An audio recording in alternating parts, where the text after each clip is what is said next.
May 27th, 1992. It's a cool night in the Pike National Forest. Chip Reinhardt and his brother Steve have spent an exhausting evening hunting bear in the high mountains.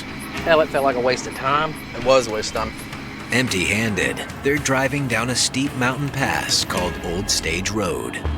It was a miserable evening. We were tired and wet and ready to go home. Chip and his brother round a corner and come across a car parked on the side of the road. When we pulled up, we were curious initially. It was unusual to see a car there. It just did not feel right from the moment we came across the scene. It looked like the car was abandoned. Shining their flashlight at the car, the brothers noticed something red and wet splattered across the hood and windshield. I don't feel good about this.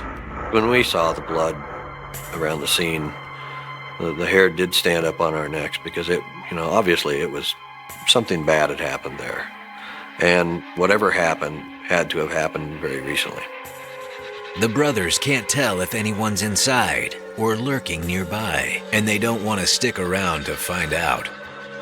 We were nervous enough that we got out of there and called 911.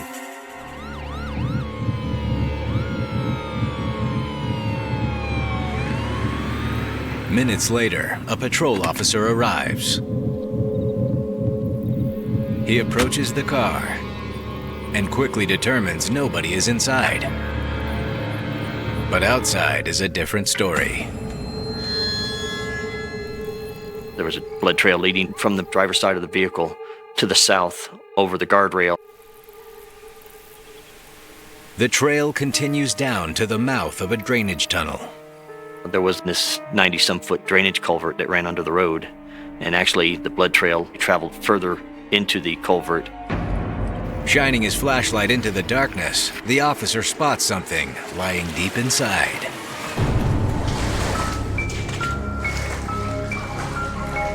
Dispatch, I found one in the culvert. When he confirmed that there was a body in there, you wonder what in the world could have transpired in that person's life for that to have happened. Dispatch notifies Lt.Joe Kenda, homicide detective and head of the Major Crimes Unit. It's 11:15. It had been a long day at the office, as they often are, and I was ready to leave and go home. And as I started to get up from my chair, the phone rings.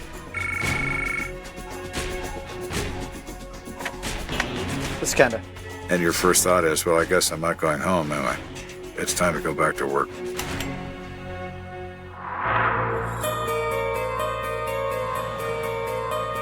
"20 minutes later, Kenda and one of his detectives arrive on the scene. The thing that always strikes me the most about homicides, more than anything else, is how quiet they are.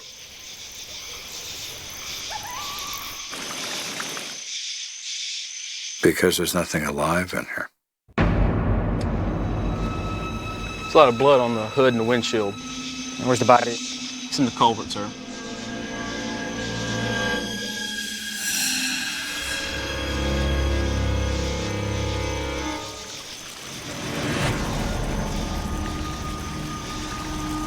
When I looked into the culvert with a light and looked at the victim, there were devastating, large wounds. We get some uniforms down here to get this body out? Is there some clever scientific way to do that? No, there isn't. It's get a hold of him however you can and drag him 40 feet out of that culvert, which is exactly what we did.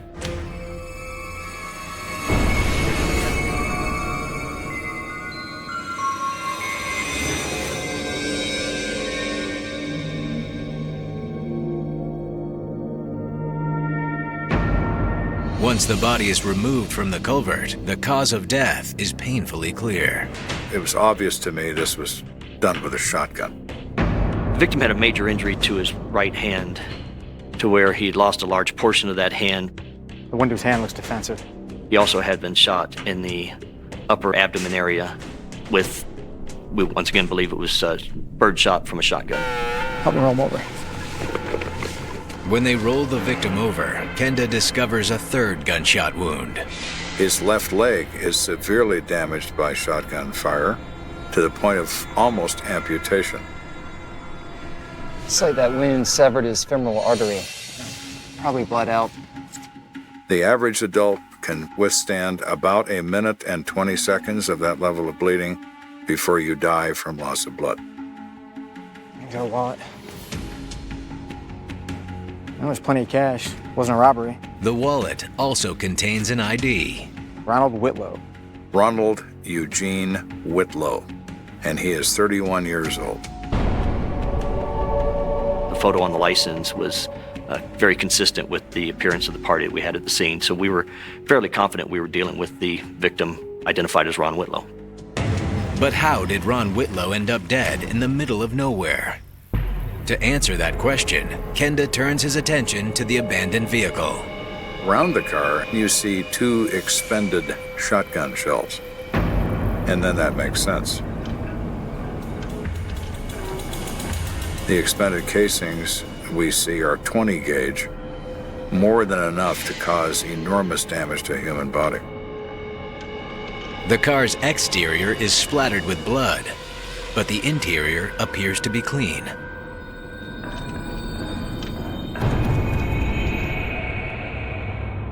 To Kenda, the evidence paints a gruesome picture.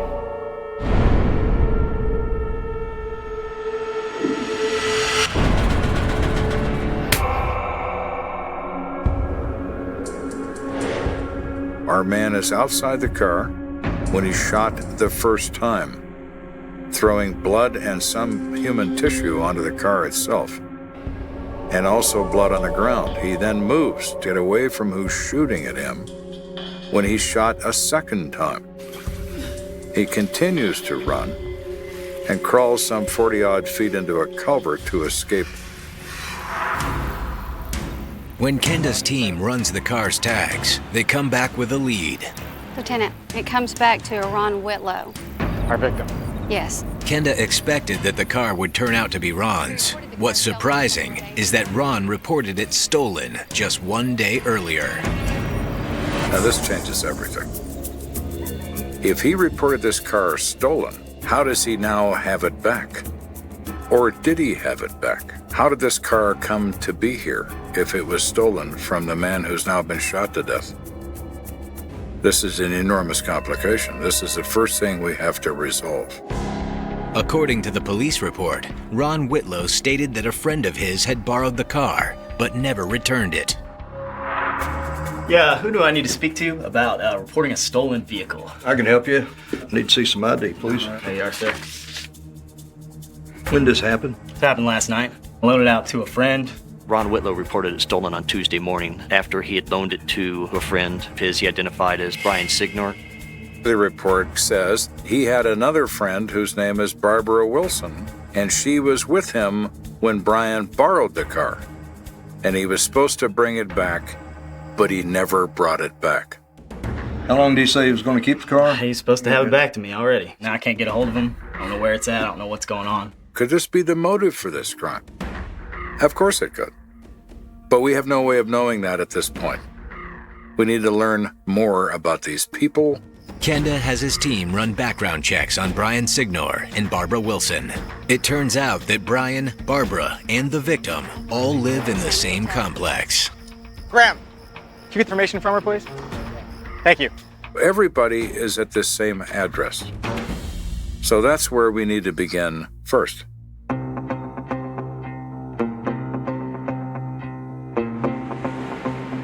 How you doing? Hi, I'm good. Are you the manager here? Yes. Yeah, I am. You have a Ron Whitlow that stays here? Yeah, he lives over in 1. We asked the manager what Ron does for a living. She says he's a janitor, but he also does pick-up labor jobs at various companies in town that hire day labor people. Nice guy. Pays his rent. She described him as a good person and thought that he had a lot to offer and was a friendly person. How about a Brian Signor and a Barbara? Yeah, Barbara lives in 2, and Brian lives with Ron. They live together? Yeah. Ron Whitlow and Brian Signor had been living together for the past few weeks after meeting on a construction job. The manager also says they seem to get along most of the time, but certainly not all the time. According to the manager, The last time she saw Ron, he had complained about Brian and his friend Barbara taking his car. She says, I know that they borrowed it and they didn't bring it back, and Ron was really about it. To Kenda, the stolen car is turning from a mystery to a motive. Brian, at this juncture, appeals to me as somebody that might be part of Ron's death. It's a suspicion that only grows when Kenda runs a background check on Brian Signor. We pull Brian Signor's record, and we find that, yes, he does have an assaultive personality. He has been involved in violent crime in the past. He served time in jail in the past. I'm in need of a suspect, and right now, Brian will do nicely. You planning on sleeping tonight? Maybe you should stay awake. Guess I'm come looking for you.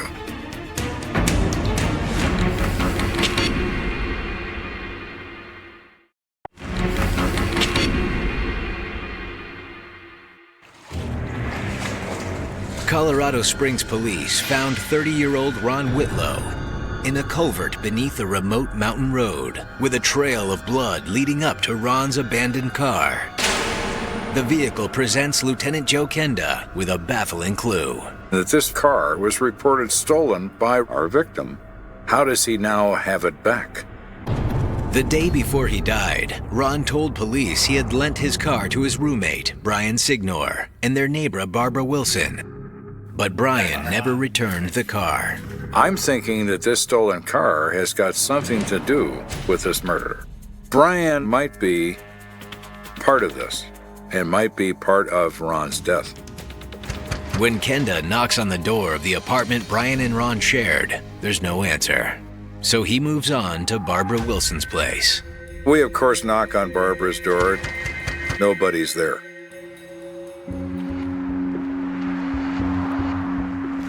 Could you give me a call if any of them come back? Sure. I appreciate it. No problem.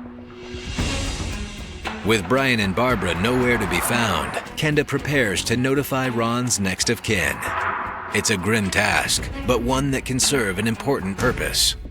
You're doing two things. You're explaining to them that they've lost a loved one, but you're also asking for information.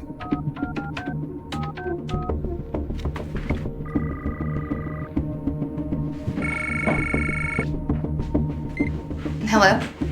Yes, is this Pam? This is she. This is Detective Kenda from the Colorado Springs Police Department. Now, I'm sorry I have some terrible news. Your brother Ron was killed.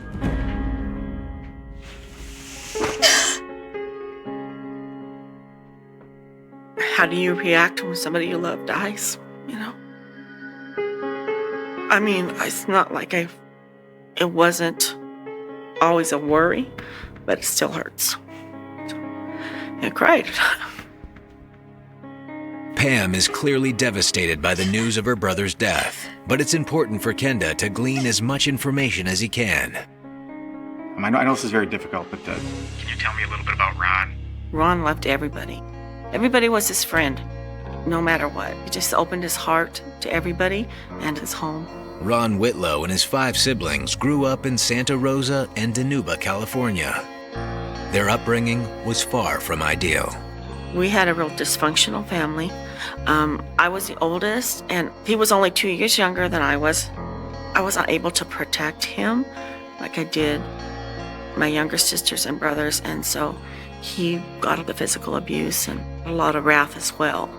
She described that he had a past, possibly drug and alcohol problem, but he'd already beat it once, and she was believing that he was actually doing very well. He was going to AA. He was trying to understand all his anger that he had inside. He wanted a fresh start, so he was looking to settle down, get his life together. Have you ever heard him talk about a couple of his friends named Barbara and Brian? No, I've never heard of them. I hadn't seen him in a long time, but I just knew that he was doing really good and he was happy. She has no direct knowledge of what he's been up to lately, so there's no point in us pressing her for information at this juncture, other than to assure her that we will make every effort to bring the person responsible for this crime to justice. No sooner has he let go of the handset than it rings. This is Kenda. The manager from the motel calls and said, "Hey, Barbara's home. I just saw her pull in. She's in her room." Great, we'll be right there.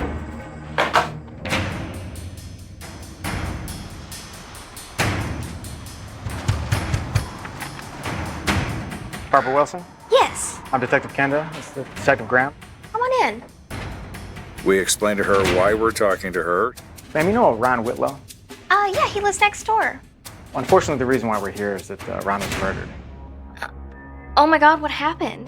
She's horrified by the death of her acquaintance, Ron. I understand that you borrowed his car recently.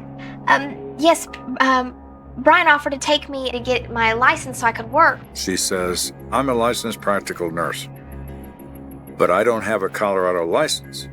I just came here from another state, and I needed to go to the Board of Nursing, which is in Denver, Colorado, so I can work. Brian agreed to drive Barbara to Denver, That'd probably be the best thing to do. but he wasn't certain Ron would lend them his car. Hey man, are you ready to go? Dude, can we borrow your car? We'll be back by 5. You better be back by 5. Thanks, man. Thank you, Ron. But according to Barbara, on the way back from Denver, they lost track of time. She says, we stopped at a few bars and we had a couple drinks. Then it was late, and we were past the time when we were supposed to give it back. She claims when it finally dawned on Brian how late they were, he began to panic. Why did he get upset? Well, he's afraid of Ron. He said that Ron has a bad temper and Ron would hurt him, maybe, if we took this car back late. But before Brian had time to make up an excuse, their situation went from bad to worse. We got stopped by the police for making an illegal U-turn. Got your driver's license registration handy? Well, the issue is this is my friend's car. The officer said, well, we got two options here. I can impound this car for no registration, no proof of insurance, or you can park it and tell your roommate where it is. Brian and Barbara had no choice but to park Ron's car on a roadside in the middle of Colorado Springs. Yeah, I guess we'll get Stephanie and Trish to come meet us. Yeah, I guess we can do that. They then walked to a payphone and called a friend who lived nearby. Hey, is everything okay? Yeah, everything's fine. They won't let us take the car. All right, you all right? Yeah. We called a friend to get a ride, and we've been kind of avoiding Ron ever since that happened, which is 2 days ago. And why would you be avoiding him? Brian said that Ron might be a little upset with us. He can have a bad temper sometimes, and he was a little worried that Ron might hurt him for getting his car back so late. According to Barbara, she and Brian had no idea that Ron was dead. They leave the car a short distance from where they live, and they don't see it again, according to Barbara. So how did the car get from the city all the way to the remote crime scene? Did Ron find it himself? We know that our victim's car is parked at the old stage road, and we know that it's covered in our victim's blood. We still don't know how it got there. Nor is it clear where Barbara and Brian went after they abandoned Ron Whitlow's car. What were you doing on the night of the 27th? Well, I was with Brian, and we were with Stephanie and Tricia. Barbara says that until she and Brian could figure out how to explain everything to Ron, they decided to lay low at the home of Stephanie Richardson and her girlfriend Tricia Drew. They had some friends that lived next door, and they needed to move that night. How about this one? So me, Brian, Tricia, and Stephanie all helped this couple move, and we didn't get done until 12:30, 1 o'clock in the morning. I appreciate your help. I'm so sorry to hear about Ron. Anything that I can do to help. After speaking with Barbara, Kenda heads back to the office to see if her story checks out. There's a traffic stop that takes place. We identify who stopped him. We speak to that officer. How you doing? This is Detective Kenda. Quick question for you. I was told that you pulled over a blue Dodge. The driver was Brian Signor. He explains the story, pretty much matches Barbara to a T.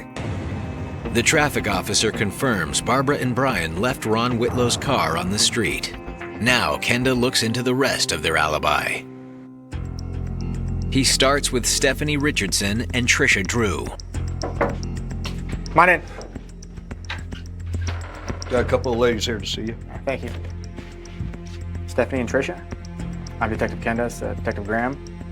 We just need to ask you a few questions if you don't mind. We meet Stephanie and we meet Tricia at the same time. They're a lesbian couple that lives together in an apartment. As a matter of procedure, we need to split you guys up. That's all right? Yeah, that's fine. So if you don't mind going with Detective Graham. Have a seat.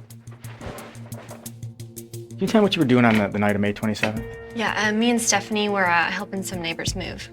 Can you tell me who all was there? It was Trisha and me, and then our friends Brian and Barbara. And about how long were you guys out there, from what time to what time? I think we got together around 8. And you finished up? Wow, probably not until like 1 a.m., I would say. It was like... They both independently of each other say that they were helping their neighbors move.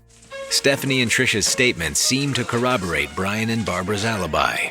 If this is all true, they're not killing our victim, they're with these women. That puts us into a different arena.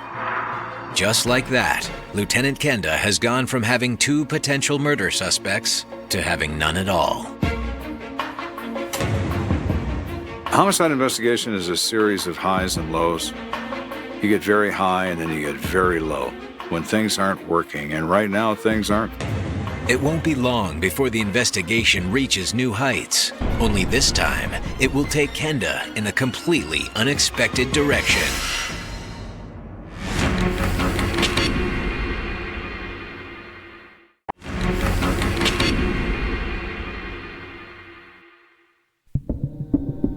Lt.Joe Kenda is investigating the shooting of 30-year-old Ron Whitlow. A dispute over Ron's car indicated neighbor Barbara Wilson and roommate Brian Signor might be responsible for the crime. But both Barbara and Brian have been scratched from the suspect list. Brian's out, Barbara's out, everybody's out. Absent any credible leads, Kenda turns to his former prime suspect for help.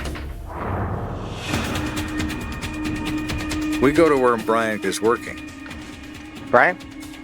Yeah. Detective Kenda. Hi. We say the usual question, well, what do you think happened here? Somebody wanted Ron dead. Why would that be true? He says, I don't know.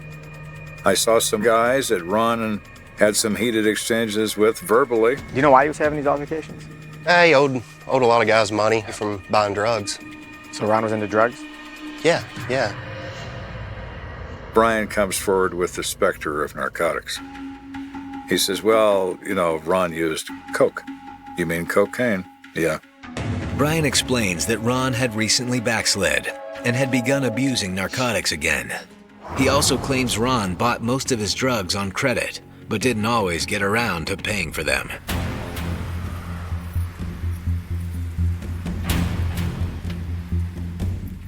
What's going on, man? Looking to see if maybe you could front me some? Front you some?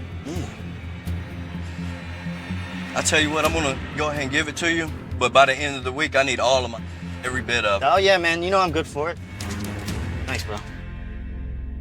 You think back to that crime scene. Okay, the car's facing downhill, as if it's expecting a car to drive up from town to meet. Is he expecting to be paid, and Ron has no money, and it results in gunfire? Criminals, if they can't get the money, they'll take your blood. They're making a statement to other people that owe them money. Is that what happened here? Kenda presses Brian to tell him who Ron's dealers were, but he says he doesn't know. You know who would be Stephanie. She would know. Why would Stephanie know? Her and Ron did drugs together. He says, well, Stephanie's a user. No, we didn't know that. Yeah, and that's why Stephanie and Ron, I think, are kind of friends, because I think they use together. All right, well, thank you for your help. All right. Hey. Intent on tracking down Ron's cocaine dealers, Kenda pays Stephanie Richardson a visit at the home she shares with her girlfriend, Trisha Drew. Steph, I need to ask you a few more questions. Do you mind stepping outside? Sure.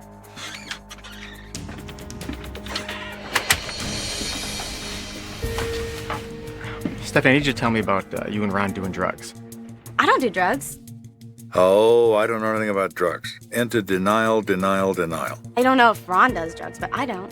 Stephanie, this is a murder investigation. I don't care about the drugs. What I care about is how it relates to why Ron is no longer with us. So let's start over again.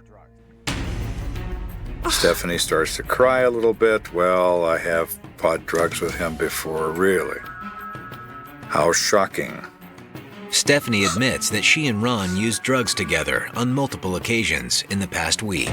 In fact, that's what they were doing the last time Stephanie ever saw him. She says, look, I did drugs with him the night before he was killed.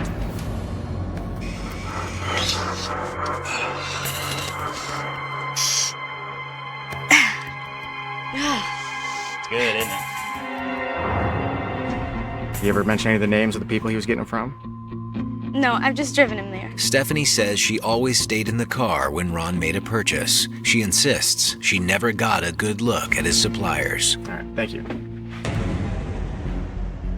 Stephanie is a dead end. Now, we, the police, have excellent intelligence information on people in the drug business. We also know enough people that are in that business to be able to approach them. Now, if you're a guy who steals money and or drugs from people in the drug business, you are instantly widely known. So we get into that drug world a little bit, into the drug culture with our informants, and nobody ever heard of Ron Whitlow. And they would know. They absolutely would know. If what Brian is telling us is anywhere close to true. Kenda needs to find someone who can give him a fresh perspective. And as luck would have it, This is Kenda. he gets a call from a new source, a woman named Julie Pahoviak, who claims to be Ron's girlfriend. So let's go see what she has to say. Hey. Julie? Yeah. I'm Detective Kenda, and this is Detective Ritz. Hi, nice Do you to mind if meet we come you. in and talk to you? Come on in. Julie is very upset about his death, was very concerned about what might have happened to him. She described him as a nice guy. She liked him a lot. He was always nice to her. We were dating. Julie says that Ron had been staying with her the last 2 nights of his life, ever since Brian had borrowed his car. Can you tell me how he found his car? He didn't find his car. He was still really upset because he didn't know where it was. He had no idea where it was. That's what he talked about. He still couldn't find it.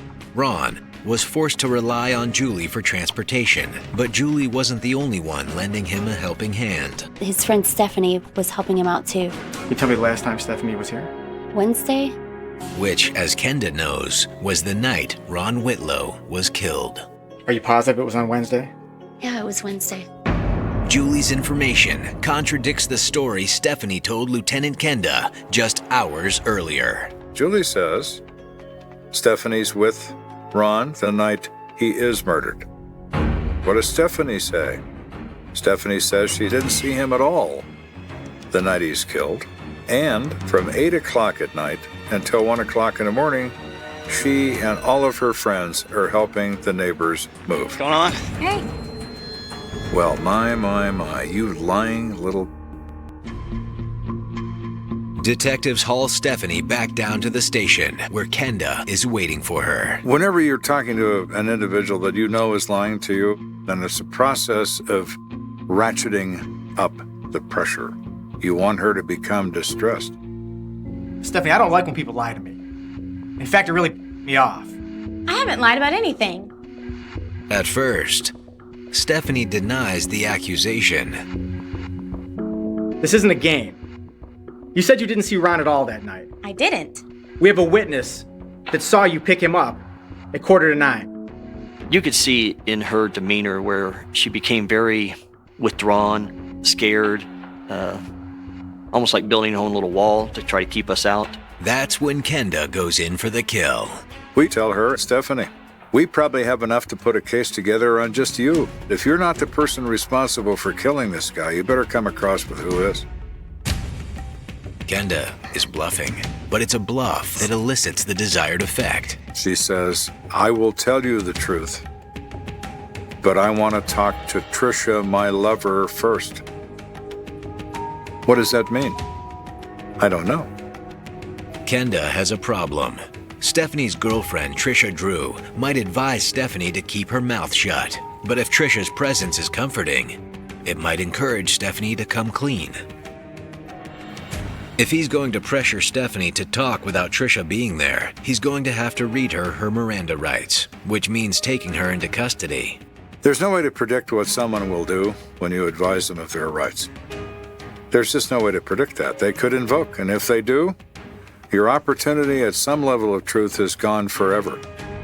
Once they invoke right to counsel, you can't ever question them again, ever. I'm unwilling to risk that at this point. I am more interested in the truth than I am in anything else. Let's find out what the motivation was behind this crime and who might be involved in it. Why does she want to talk to Tricia? Well, I don't know why, but I'd sure like to know. I'll be back. Within the hour, Kenda has located Tricia Drew. Tricia looks emotional, but when she sees Stephanie, she almost starts to cry immediately because she can see how upset Stephanie is. All right, here's the situation. No one's under arrest. You two are free to leave at any time. You don't have to talk to us. You are free to go at any time. Do you understand that? You are freely willing to cooperate and tell us what you know about this death. If you know something about what happened, I think it'd be best if you did talk to us and tell us. I didn't want to be any part of this in the first place. Can we please just tell me?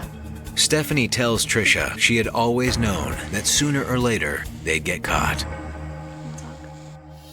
We say we'd like to interview you separately so that there's no confusion between who is saying what. All right, Stephanie, have a seat. Detective Graham will be in. And Tricia, you come with me. So we interview Stephanie in one interrogation room and Tricia in another. Kenda has his detectives run the interviews so he can supervise both from an observation room. When you reach that moment when you know that the truth is about to come, everything slows down, the room gets very quiet. This is the moment you've been waiting for. So do you have something you want to tell me?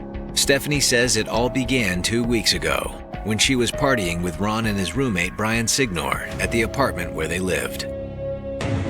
I would hang out with Ron. We did cocaine in his room, and Brian was there too. Stephanie claims that at some point during her visit, Brian left to go see a girl he was dating, leaving Stephanie alone with Ron. All right, man. I'm out of here. You gone? Got a chick to see. All right. See you, Stephanie. See ya.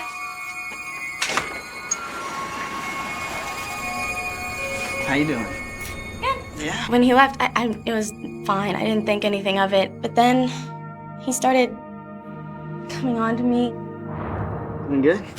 Oh, stop, please. Come on. No, please, really, stop.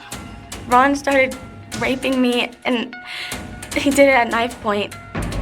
She said that he raped me at knife point and gave me an STD. Well, there's a piece of news.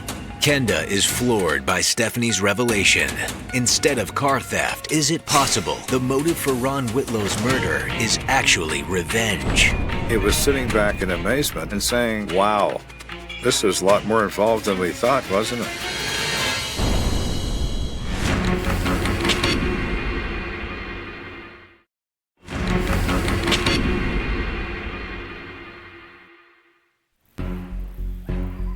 Lt.Joe Kenda is investigating the shooting death of 30-year-old Ron Whitlow. At first, Kenda suspected that Ron might have been murdered over an argument related to his stolen car. But he's just learned some shocking information from Stephanie Richardson. She said that he raped me at knife point and gave me an STD. Well, there's a piece of news.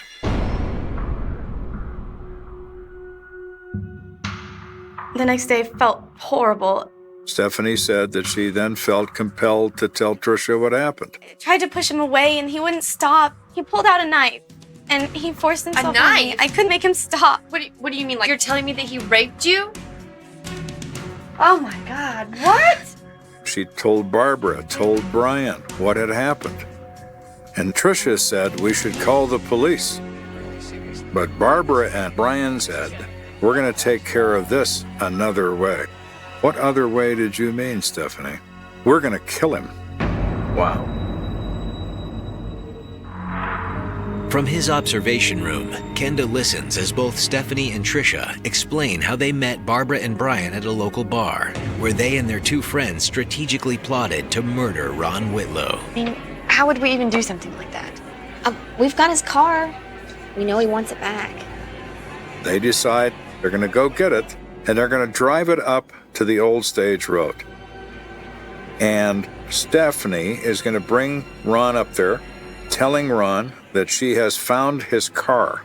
In reality, Brian Signor, Barbara Wilson, and Tricia Drew were going to be waiting at this location in ambush to kill Ron. According to Stephanie, on the afternoon of May 27th, the group put their plan into action, all except Barbara, who backed out at the last second. Brian and Tricia picked up Ron's car from where Brian had been forced to abandon it. They have the victim's car. They drive to the old stage road, they park the car, they get out and hide behind the rocks. Meanwhile, Stephanie picked Ron up at his girlfriend Julie Pahoviak's house on the pretense that they were going to score some cocaine. Thanks again for the ride. Oh, no problem. Yeah, my guy's just like right up the road here, so it Oh. won't take too long. Well, actually, I was thinking I could take you to your car if you want to go ahead and get it. She said Brian had been too scared to return it to Ron himself, so he'd told her instead. I can take you and get it now if you want. Yeah, hell yeah. Stephanie pulls up with Ron, as expected. Ron is excited to see his car. And Brian immediately stands up. When Ron saw Brian pointing a double-barreled shotgun at his chest, he threw his hands out in front of him in a hopeless attempt to shield himself. What did I do? Brian immediately shoots him with a shotgun. Ron turns and tries to run, and Brian shoots him again. Brian yells at Tricia to shoot him. Stephanie says she sees Tricia pull up the gun and pull the trigger, but the gun doesn't go off. Shooting! It's jammed! By this time, Ron had made it over the guardrail and down the embankment. Panicking, he crawled into the culvert. Brian ran down after him, while Tricia covered Ron's exit. Stephanie sees Brian kneel down by the culvert and fire a third shot.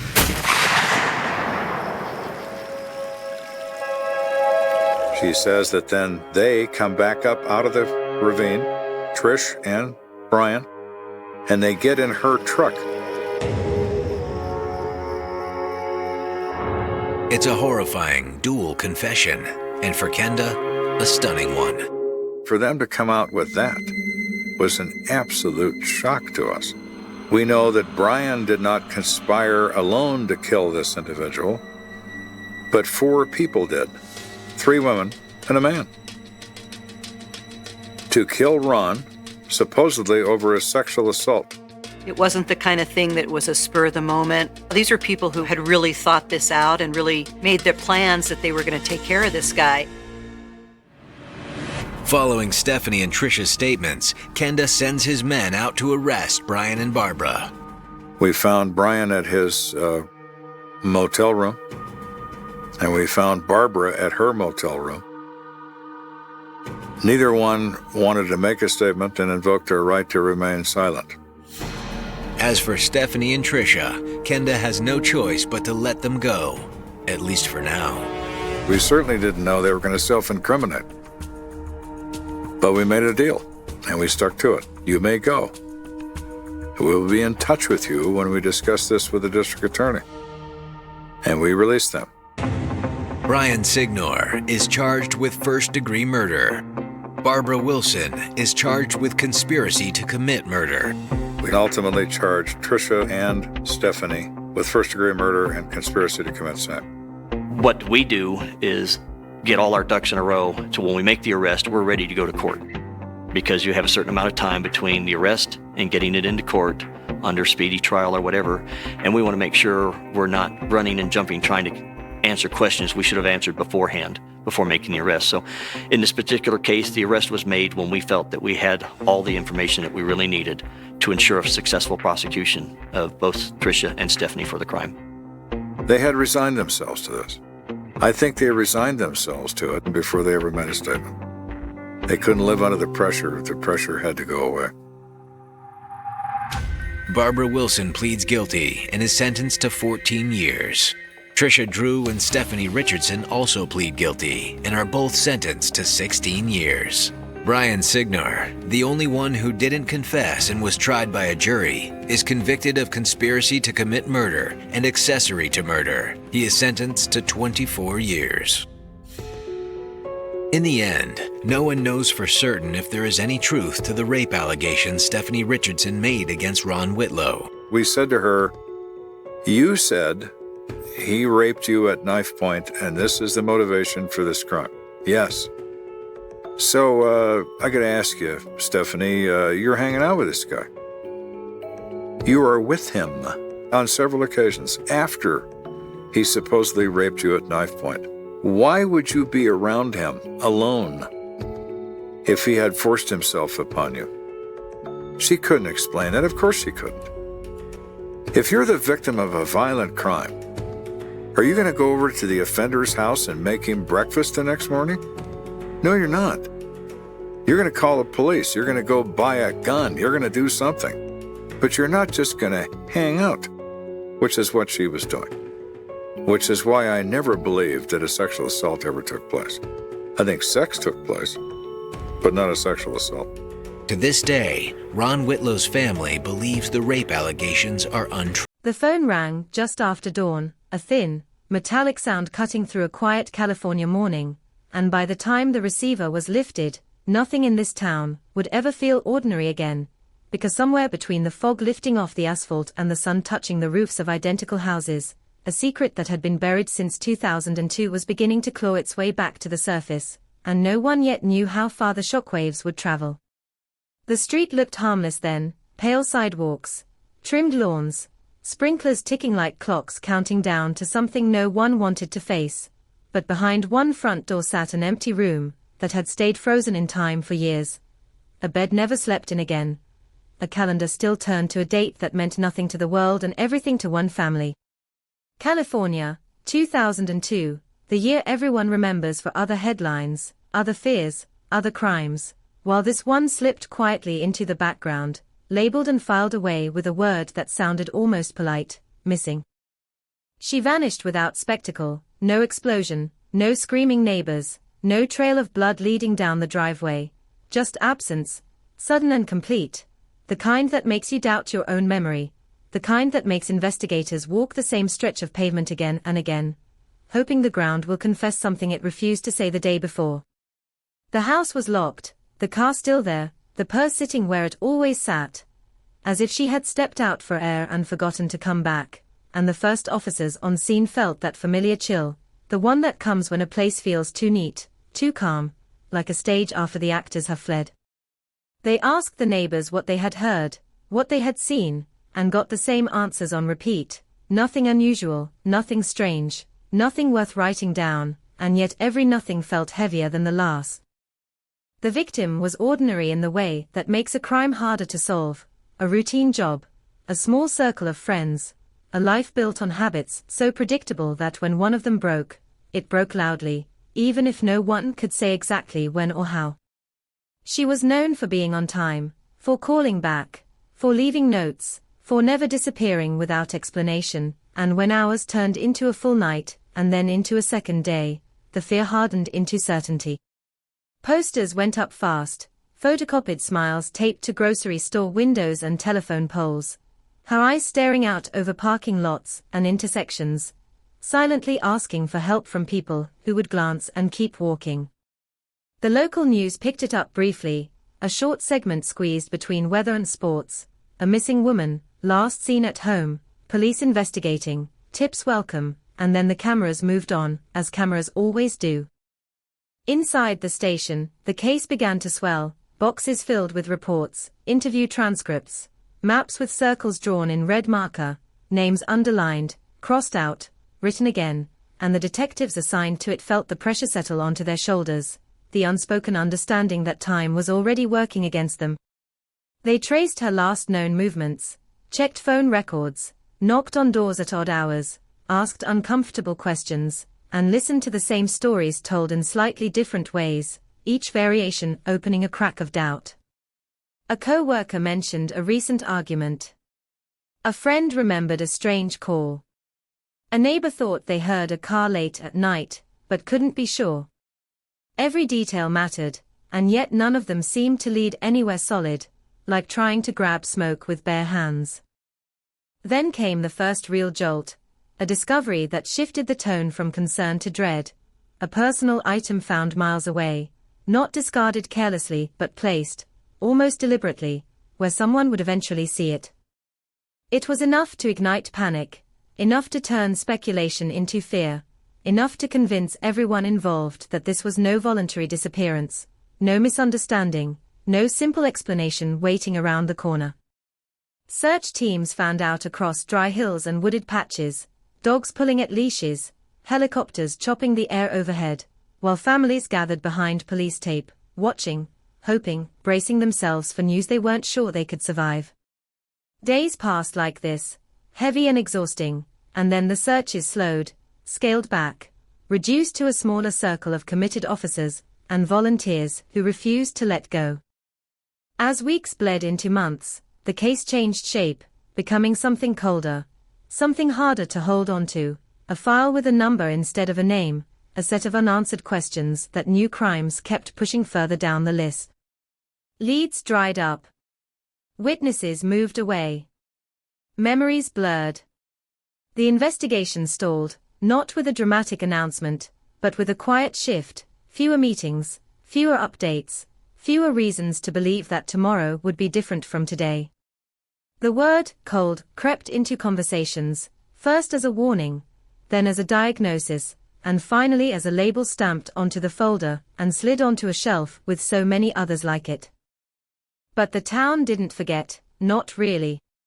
It learned to live around the absence, to step over it in conversation, to lower its voice when driving past the house, to glance twice at unfamiliar faces and lock doors a little earlier than before.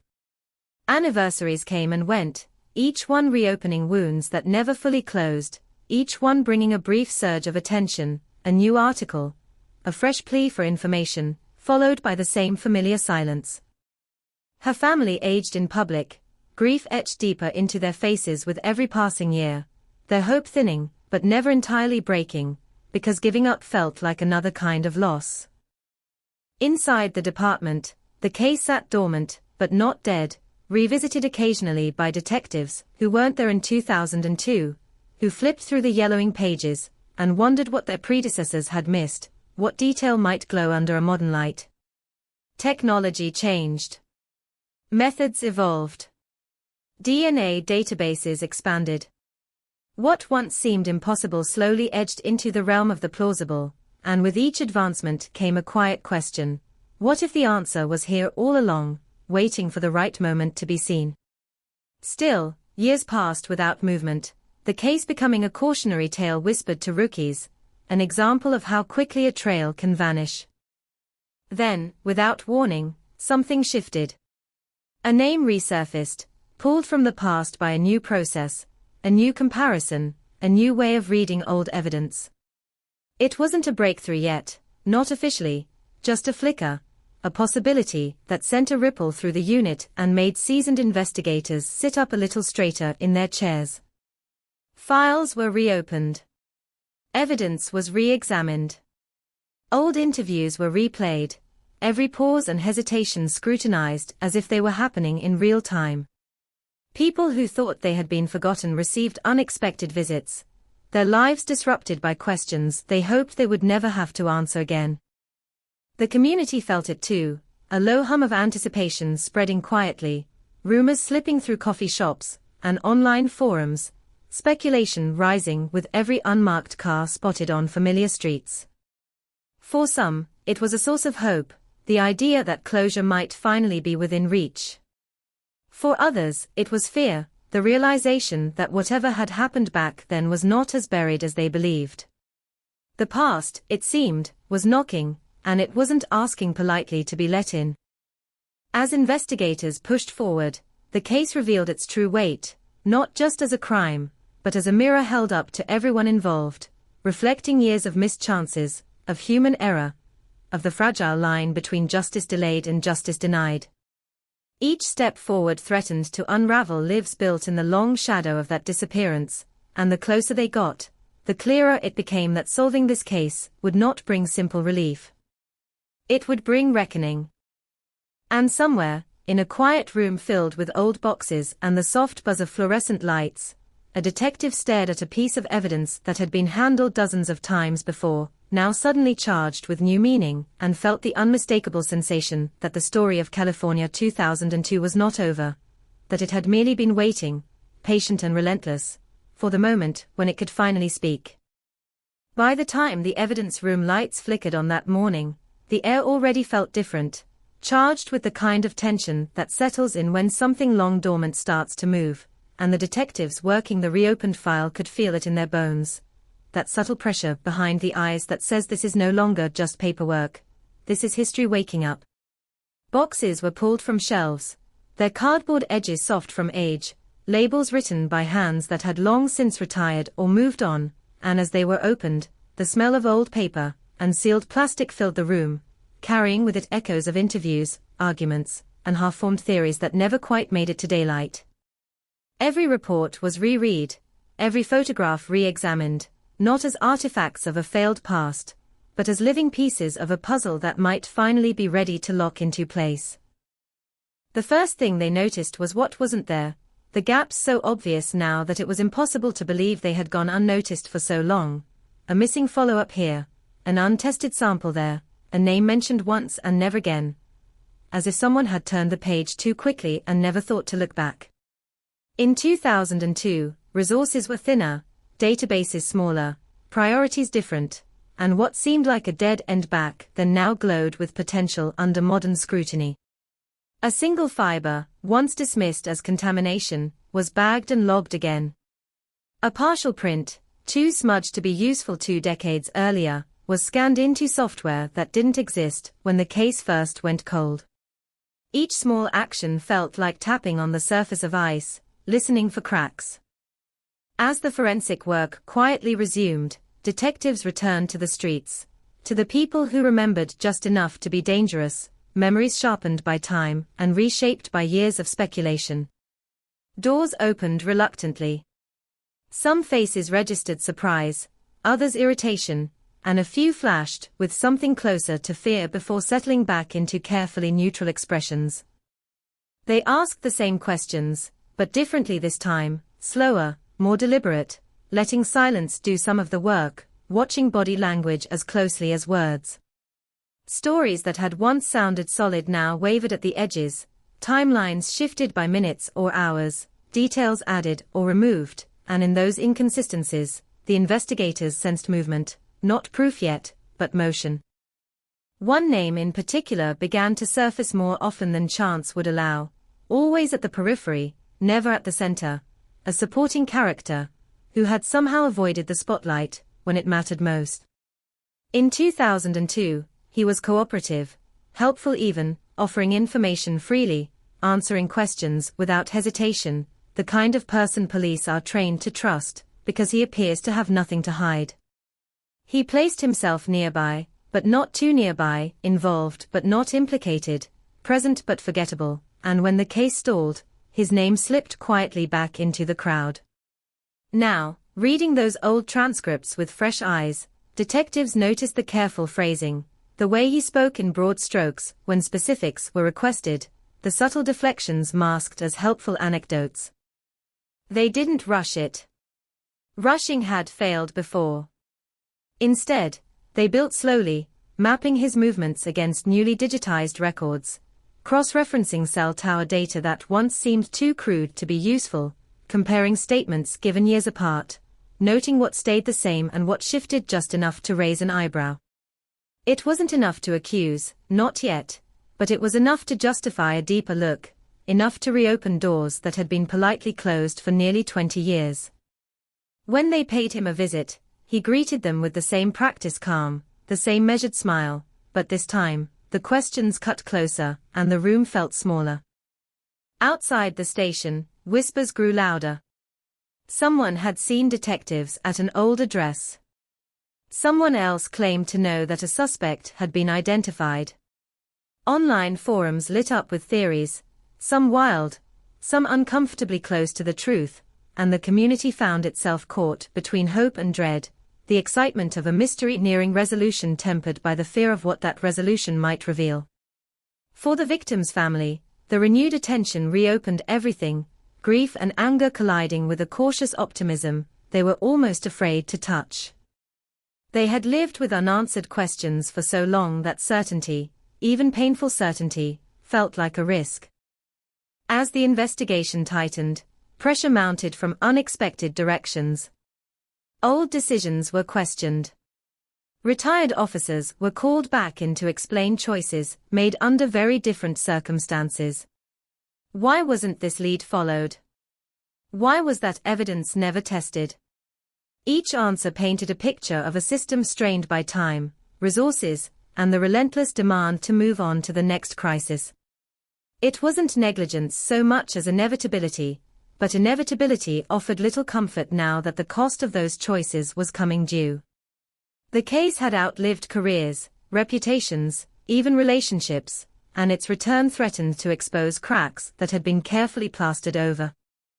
Then came the result that shifted everything from possibility to probability, a forensic match that didn't scream guilt, but whispered it insistently enough to be impossible to ignore. It wasn't definitive on its own, not the kind of evidence that makes headlines in bold type, but it linked the present to the past in a way that felt personal, intimate, undeniable. Detectives gathered around a monitor as the data populated, the room falling quiet as numbers and percentages resolved into a single, heavy implication. Someone who had been there, someone who had been trusted, had left a trace that time could not erase. From that moment on, the pace changed. Interviews became interrogations. Friendly conversations hardened into strategic exchanges. Warrants were drafted, reviewed, revised, each word weighed carefully to withstand scrutiny that everyone knew would be merciless. The suspect, now more than a name in a file, felt the shift too. Friends noticed his routines change. Neighbors mentioned unusual behavior. He lawyered up, a move that meant nothing legally, but everything narratively, a signal that the dance had entered a new phase. Still, nothing moved publicly, no arrests, no statements, just a tightening coil beneath the surface. The media circled, catching the scent of a story that refused to die, reporters requesting comment, producers asking for updates, all of them hungry for the moment when speculation would crystallize into fact. The department stayed silent, painfully aware that one misstep could send the entire case collapsing in on itself.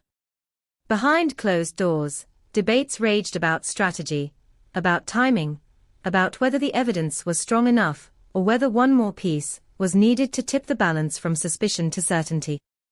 Every decision carried weight, not just for the case, but for the credibility of an institution trying to prove that justice, even delayed, was still justice.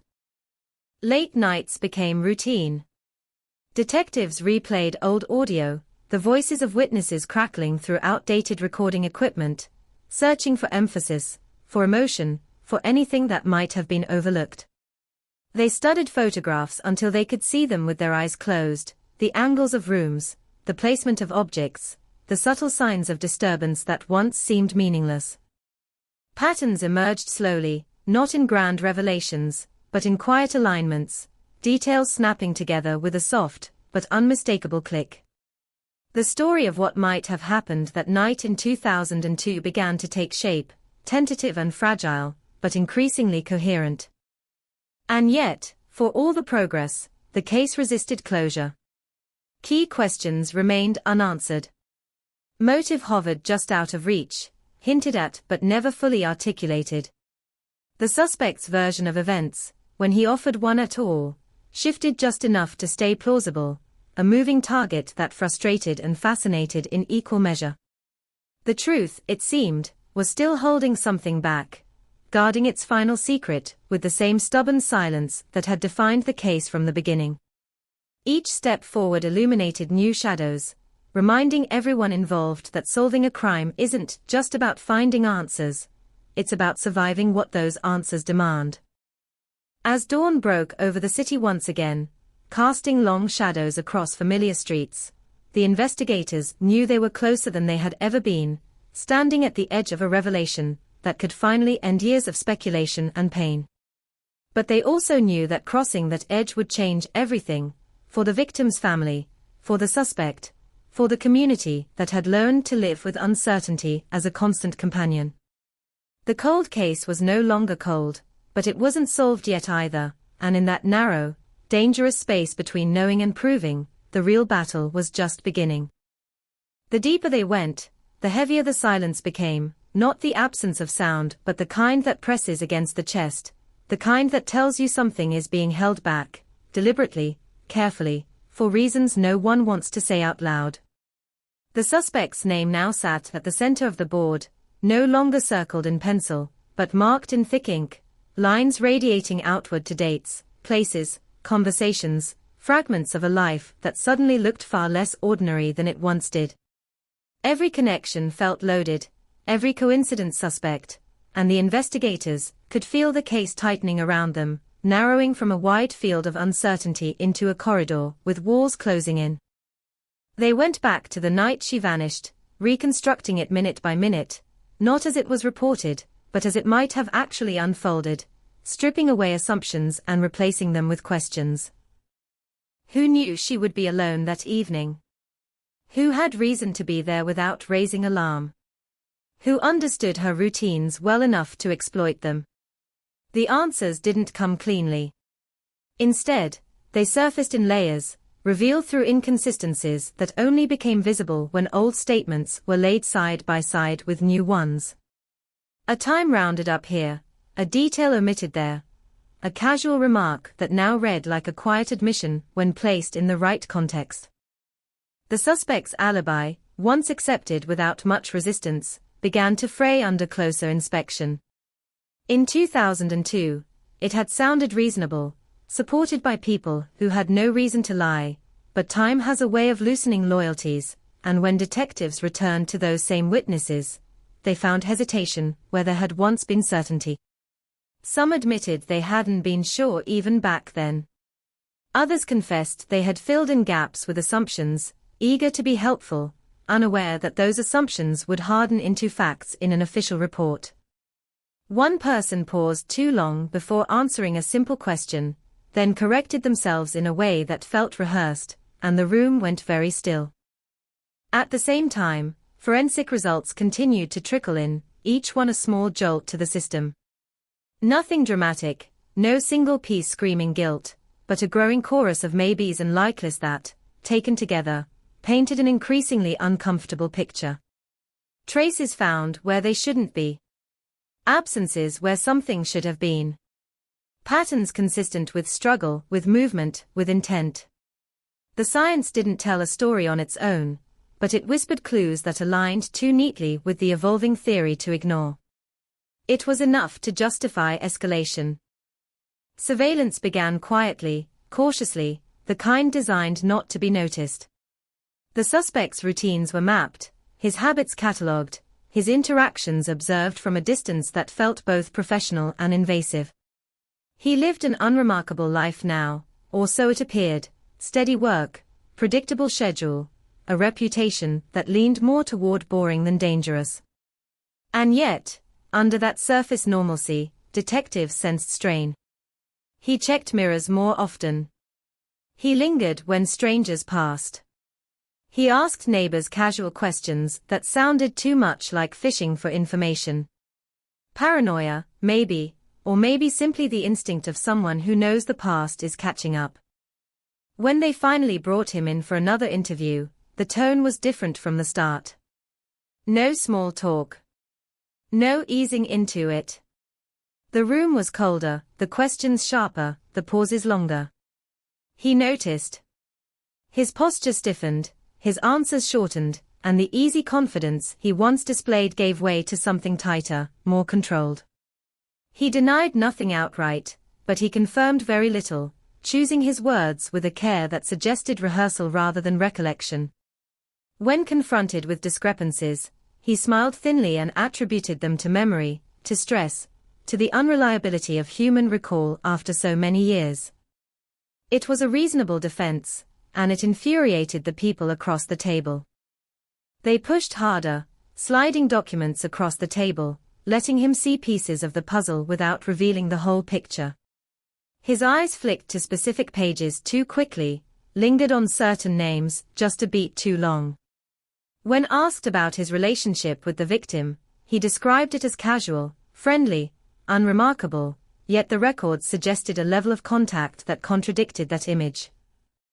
Calls late at night. Unexpected visits. A familiarity that went beyond coincidence. He shrugged it off, minimized it, framed it as concern, but the justifications felt hollow, rehearsed lines delivered with a practice calm that didn't quite reach his eyes.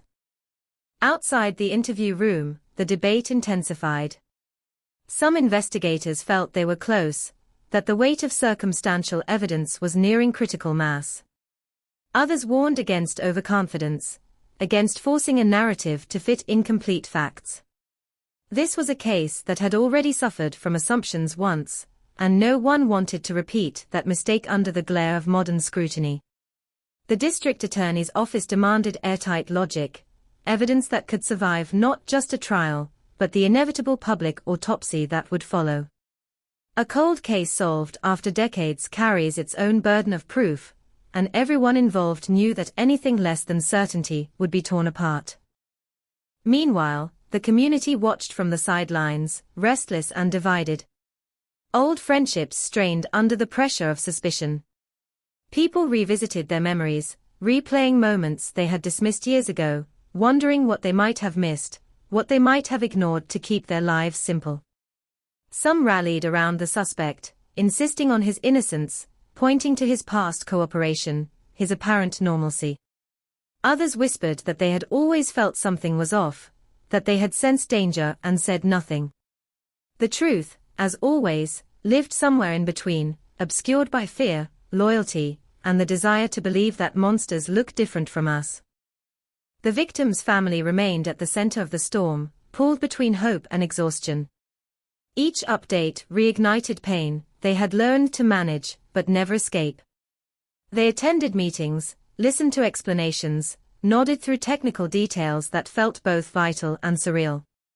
They wanted answers, but they also feared them, because answers would mean finality, and finality would mean acknowledging that the waiting, the wondering, the imagining, was truly over. In private moments, they admitted to conflicting desires, to wanting justice and peace in equal measure, even if they knew those things rarely arrived together. As pressure mounted, investigators began to consider the unthinkable possibility that the case might hinge not on one dramatic revelation, but on the cumulative effect of many small truths, each insufficient on its own, but devastating when combined. They revisited secondary figures, people who had brushed against the edges of the story and moved on. Some were reluctant to talk, their lives rebuilt on the assumption that the past was safely buried. Others seemed eager, almost relieved, to unburden themselves of secrets they had carried for too long. One conversation, late in the evening, produced a detail so minor it almost slipped through unnoticed, a comment about a vehicle, a route, a routine deviation that, when cross-checked, aligned perfectly with a gap in the timeline. That alignment changed everything. It didn't solve the case, but it clarified it, snapping previously scattered elements into a configuration that made sense in a way they never had before. The theory hardened. The motive, once abstract, began to take shape, rooted in emotions as old and familiar as jealousy, control, and fear of exposure. It wasn't glamorous or complex, just painfully human, and that simplicity made it all the more disturbing. If this theory held, then what happened in 2002 wasn't the result of a master plan, but of a moment that spiraled, a decision made under pressure that could never be undone. Still, the final leap remained elusive. There was no body, no confession, no single piece of evidence that could silence every doubt.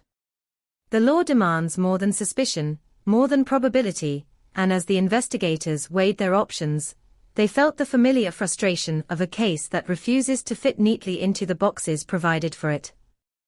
They could push forward, risk a public failure, or they could wait, hope that time, which had already taken so much, might offer one more gift. Neither choice felt safe.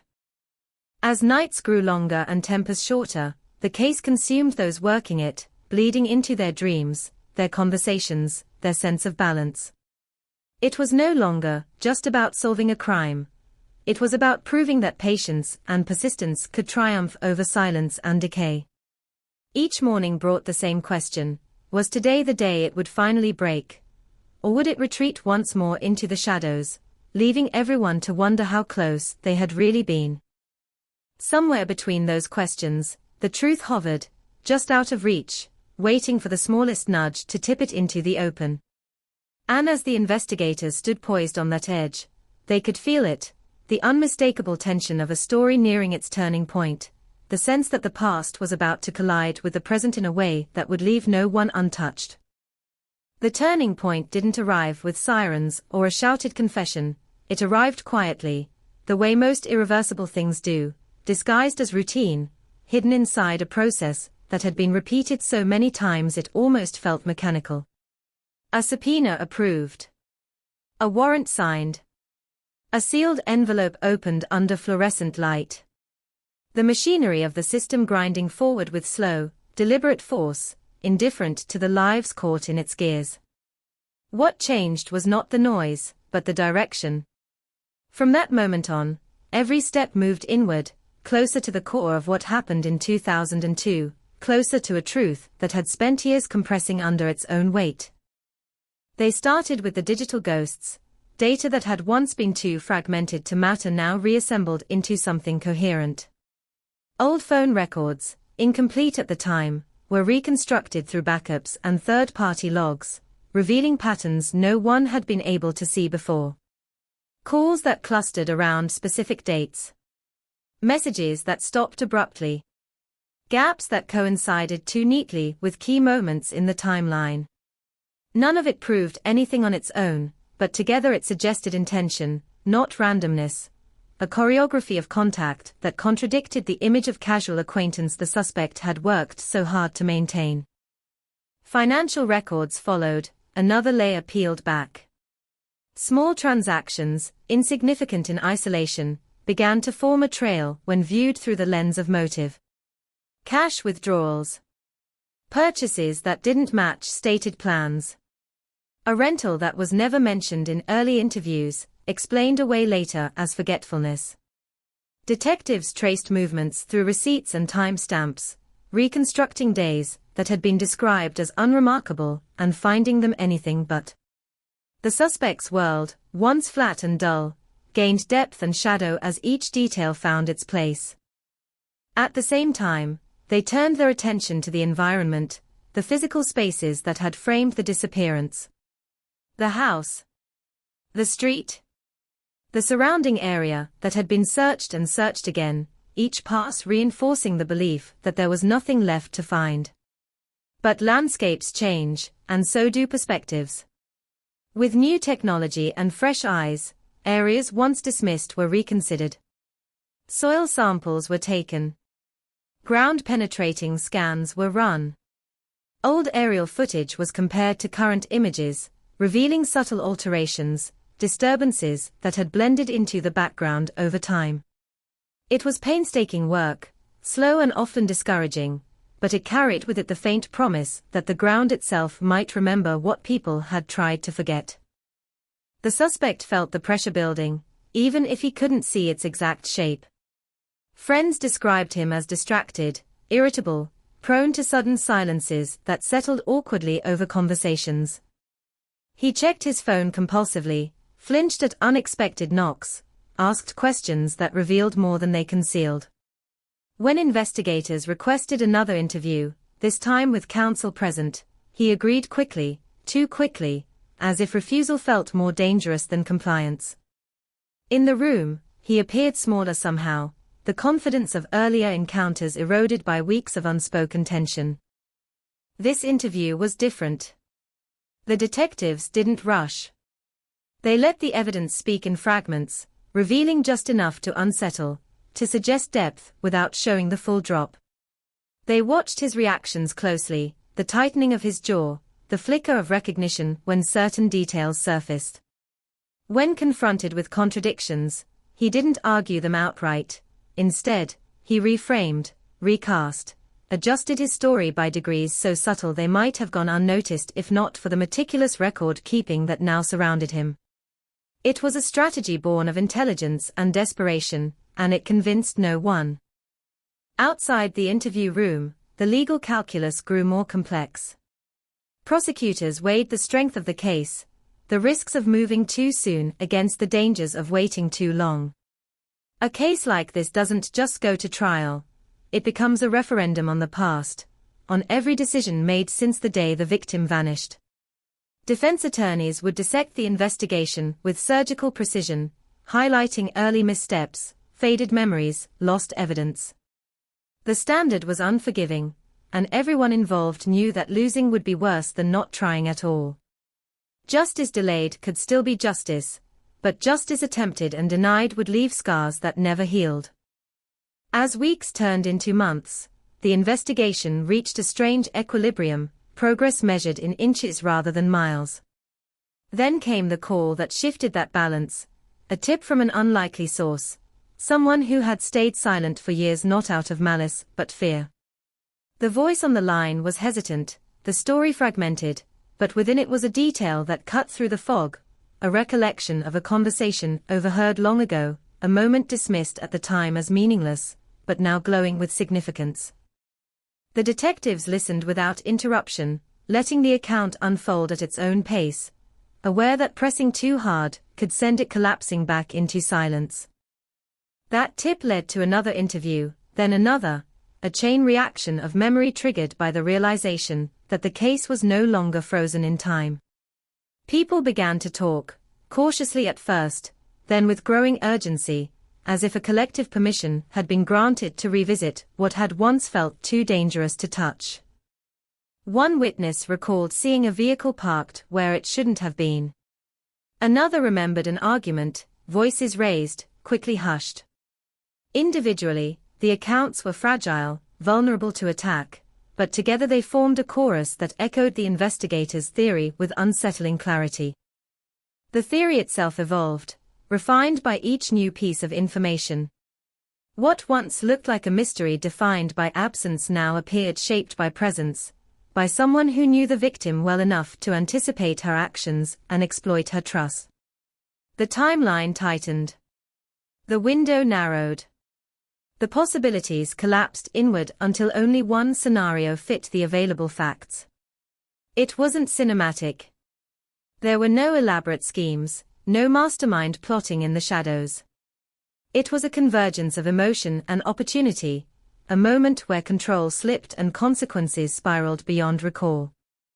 Still, the absence of a body loomed large, a silent challenge to every assertion, every inference.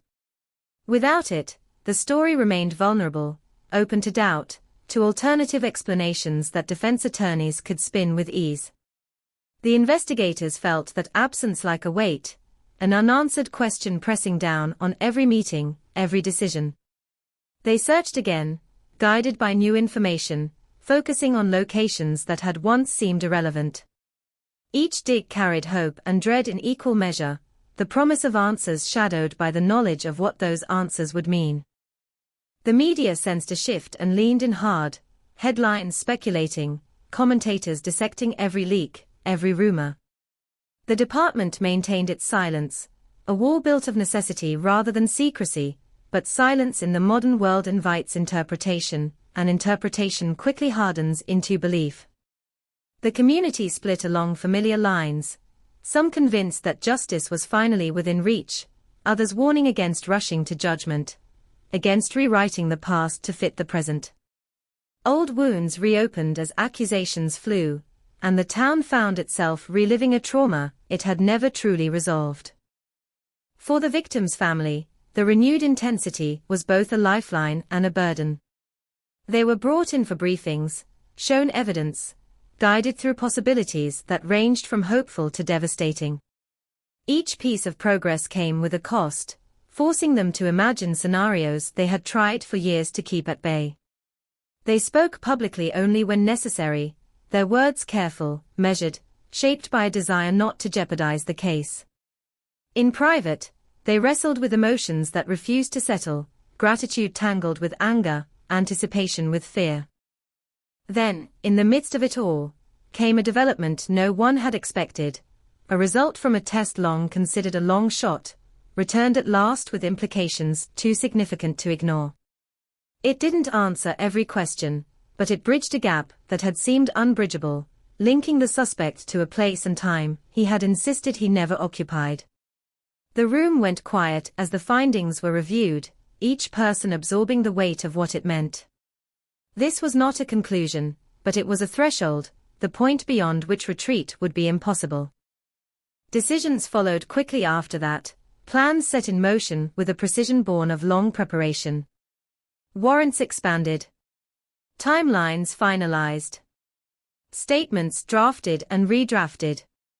The machinery that had moved so slowly now gathered momentum, each component clicking into place with unnerving efficiency. The suspect, aware that something fundamental had shifted, withdrew further, his world shrinking as options narrowed. Friends noticed his isolation. Family members sensed a distance they couldn't explain. The past, it seemed, was no longer content to linger in the background. As the investigation edged closer to a public reckoning, those at its center felt the strain acutely. Sleep came in fragments. Conversations circled endlessly around the same unresolved questions. Everyone understood that whatever happened next would define not just the case, but the years of effort poured into it. There would be no clean ending, no resolution that erased the damage already done. There would only be answers, and the consequences of finally hearing them. And in the quiet moments before that reckoning, as files lay open and screens glowed late into the night, one truth became impossible to ignore. The story that began in California in 2002 had never really paused. It had only been waiting, patient and persistent, for the moment when silence would finally give way, and the past would demand to be confronted, no matter the cost. The first knock came just after sunrise, not loud, not aggressive, but firm enough to cut through the quiet of a neighborhood still half asleep, and when the suspect opened the door, the look on his face told a story he would never put into words.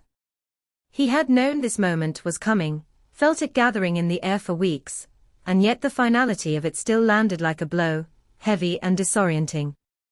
The detectives stood there with calm expressions and folded papers, professionalism masking the gravity of what was about to unfold. This was not an arrest, not yet, but it was something just as disruptive, a line crossed that could not be uncrossed. Inside, the house was searched methodically, every drawer opened, every hard drive removed, every box in the garage examined with the kind of care reserved for scenes where time itself is a suspect. Objects that had seemed innocuous for years were suddenly treated like potential witnesses, each one photographed, logged, sealed. Old clothing. Tools. Items forgotten in the back of closets, their relevance unclear but their potential undeniable.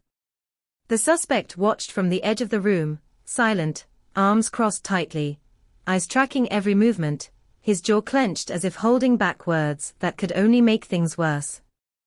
At headquarters, analysts began the slow work of extraction, pulling data from devices that had long since been upgraded, discarded, or forgotten. Emails half deleted. Search histories overwritten, but not erased. Location data fragmented but persistent, stubborn traces of past behavior clinging to silicon long after memory had faded. It was tedious work, measured in hours and keystrokes rather than dramatic revelations, but within it lay the possibility of something concrete, something that could anchor the case to a specific moment, a specific action. Each recovered file felt like a small victory, a whisper from the past refusing to stay silent. The suspect's attorney pushed back immediately, motions filed, statements issued, warnings delivered about the dangers of confirmation bias and the unreliability of circumstantial evidence. It was all expected, all part of the ritual, but the pressure was real. Every move now would be scrutinized, not just by a jury that might one day be seated, but by a public primed to question authority and dissect motive. The investigators felt that scrutiny like a spotlight on their backs, forcing them to justify every decision, every assumption, every step taken after so many years of waiting. As the legal chess match played out, the emotional toll deepened. Detectives carried the case home with them, replaying interviews in their heads, second-guessing strategies, wondering if a different question, asked years earlier, might have changed everything. Some felt anger at the system, at the limitations that had slowed the search for truth. Others felt a quieter, more personal frustration, the sense that they were racing not just against legal hurdles, but against time itself, against fading memories and aging witnesses, whose testimony grew more fragile with each passing year. One witness, elderly and ill, was brought in for a final recorded statement, her voice thin but steady as she described what she remembered of that night. It wasn't much, not enough on its own to sway a verdict, but it filled in a corner of the picture that had long remained blank. She spoke of unease, of a feeling she couldn't shake, of seeing someone where she hadn't expected to see anyone at all.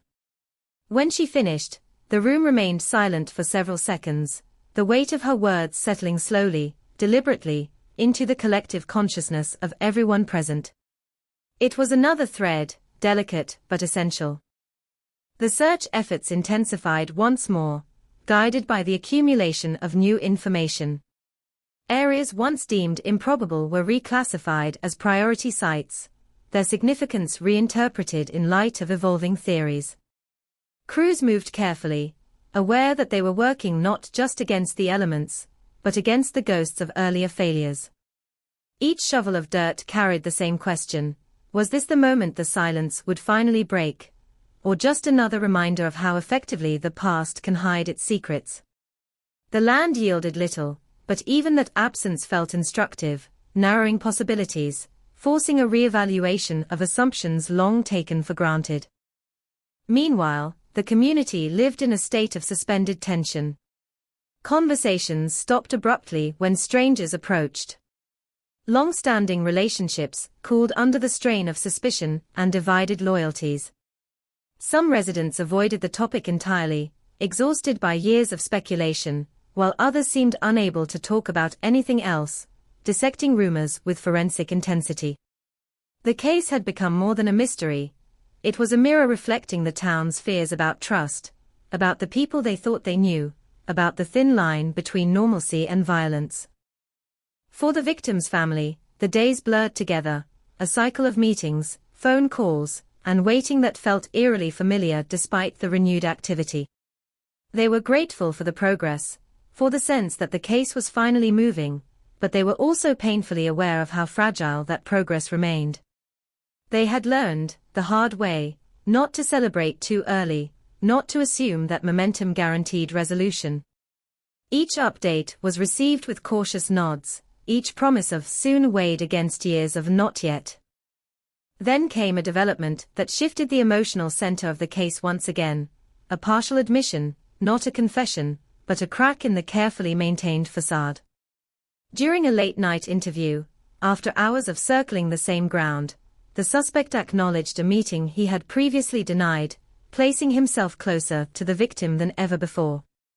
He framed it as harmless, coincidental, an encounter blown out of proportion by time and tragedy, but the acknowledgement alone sent a ripple through the room. It was the first time his story had moved backward rather than sideways, the first visible retreat.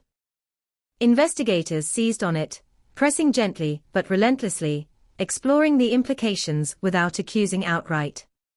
The suspect grew defensive, his tone sharpening as he insisted on his innocence even as his narrative shifted beneath him. It was a delicate balance, extracting information without triggering a shutdown, allowing him enough space to speak while guiding the conversation toward the edges of what he was prepared to admit. By the end, nothing definitive had been said, but something had changed. The wall was no longer seamless. That crack reverberated outward, influencing every aspect of the case. Prosecutors recalculated. Investigators adjusted their strategy. Witnesses were recontacted, timelines revised, theories refined. The story of that night, once amorphous and elusive, began to feel almost tangible, its contours clearer even if its center remained stubbornly obscured. It was as if the truth was circling, waiting for the right angle, the right pressure, to finally reveal itself. Yet for all the movement, the case remained suspended in a precarious state, neither solved nor stagnant, balanced between revelation and collapse. One wrong move could unravel years of work. One missing piece could doom the entire effort. Everyone involved felt that tension acutely, the sense of standing on unstable ground with no clear indication of where it might give way. As another evening settled over the city, lights flickering on in homes that had watched this story unfold for more than 2 decades, the investigators gathered once more around the evidence, the statements, the timelines that now filled entire walls. They spoke quietly, deliberately, aware that they were approaching a point of no return.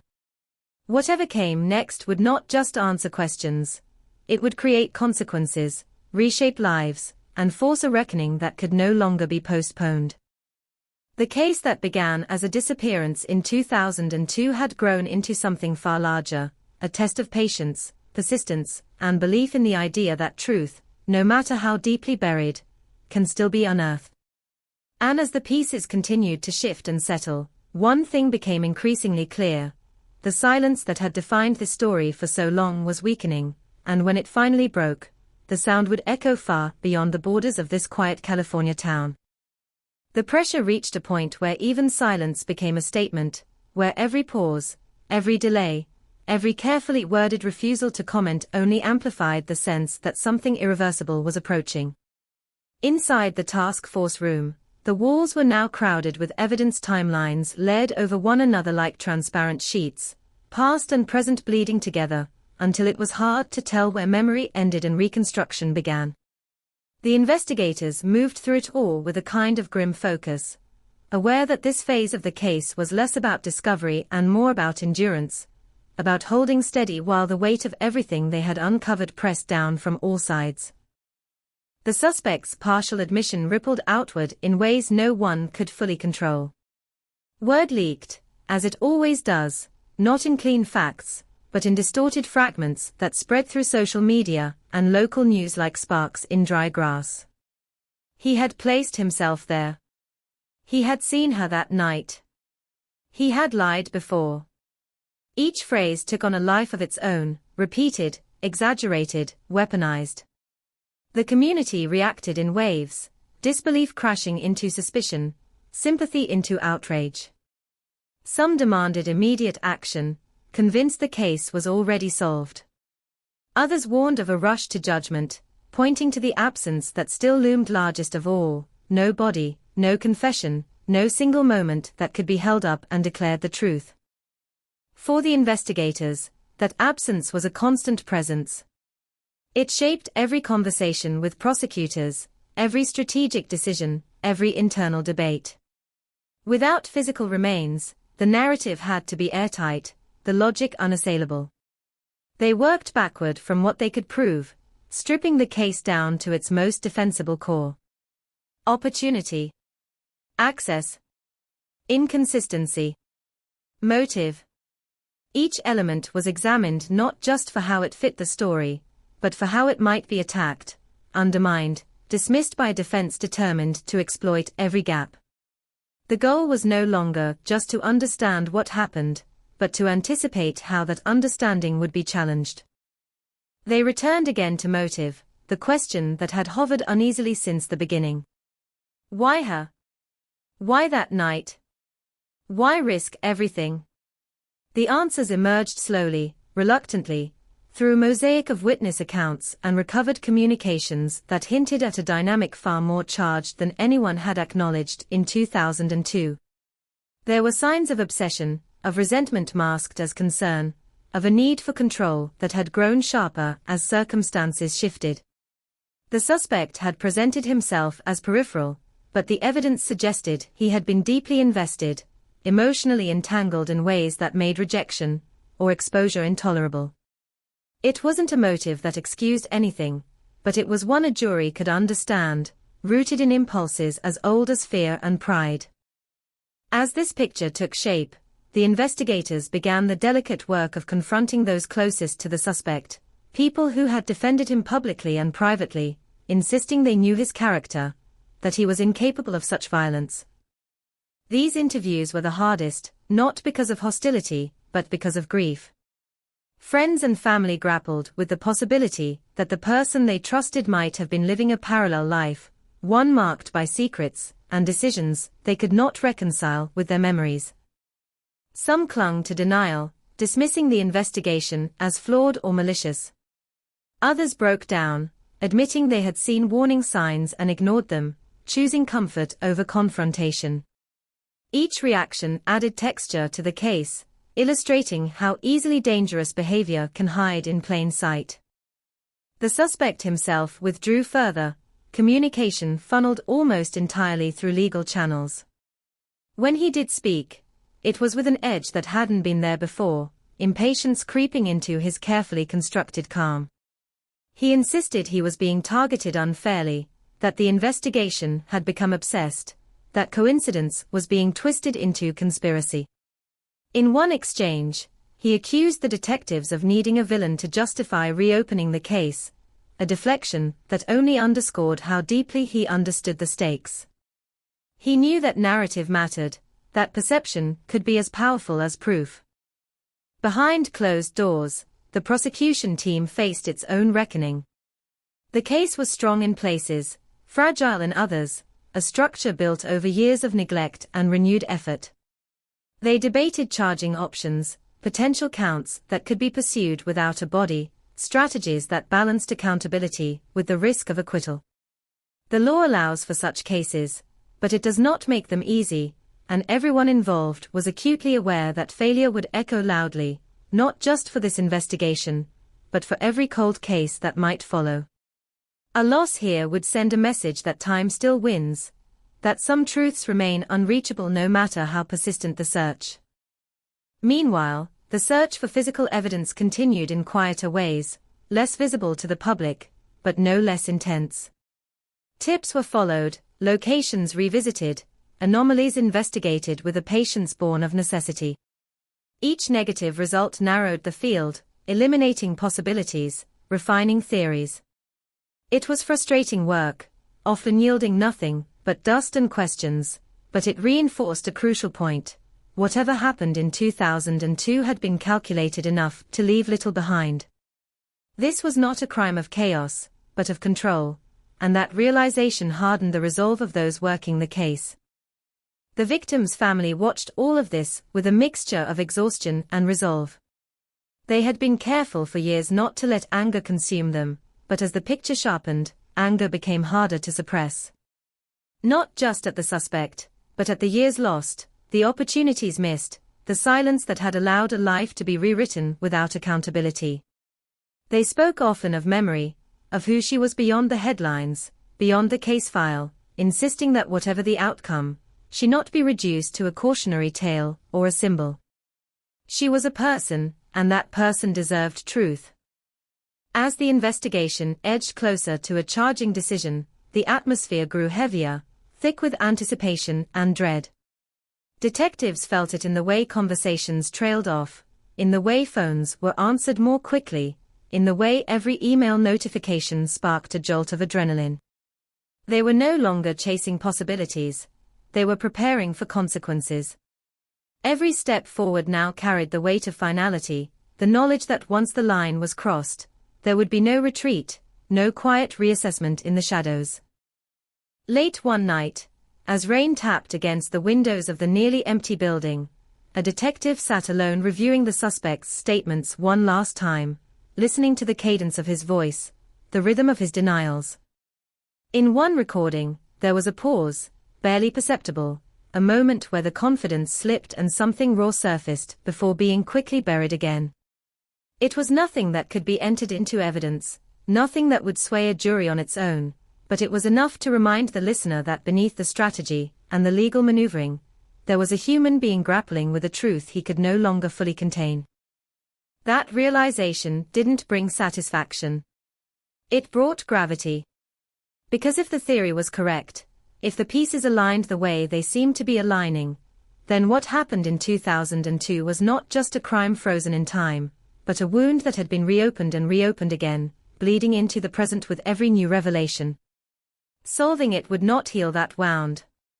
It would simply expose it fully, forcing everyone involved to confront what had been allowed to fester in the dark. As dawn approached once more, pale light creeping across the empty desks and scattered files, the investigators understood that they were nearing the end of one chapter and the beginning of another. The question was no longer whether the case would move forward, but how and at what cost. The silence was thinning, the space for ambiguity shrinking, and somewhere within that narrowing space, the truth was preparing to make its final stand, ready or not. The decision, when it finally came, didn't arrive as a single moment of clarity, but as a slow convergence, a quiet consensus built over hours of discussion, and stacks of annotated documents spread across a long table.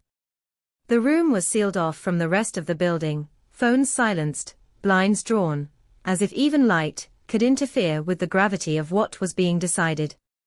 This was the threshold everyone had felt approaching, the point where theory had to become action, where years of patient reconstruction would either crystallize into accountability or dissolve under the weight of its own uncertainty. Prosecutors spoke carefully, choosing words that acknowledged both the strength and the fragility of the case. They talked about juries, about standards, about the difference between knowing something happened and proving it beyond reasonable doubt. They talked about the absence again, the void at the center of the story that no amount of circumstantial evidence could fully erase. And yet, they also talked about patterns, about convergence, about how rarely so many independent strands align without pointing somewhere real. In the end, it wasn't confidence that carried the day, but resolve, the shared understanding that waiting longer would not make the truth any clearer, only more distant. Once the decision was made, everything accelerated. Paperwork that had lingered in draft form for weeks was finalized in hours. Charges were outlined, language refined to withstand scrutiny from every angle.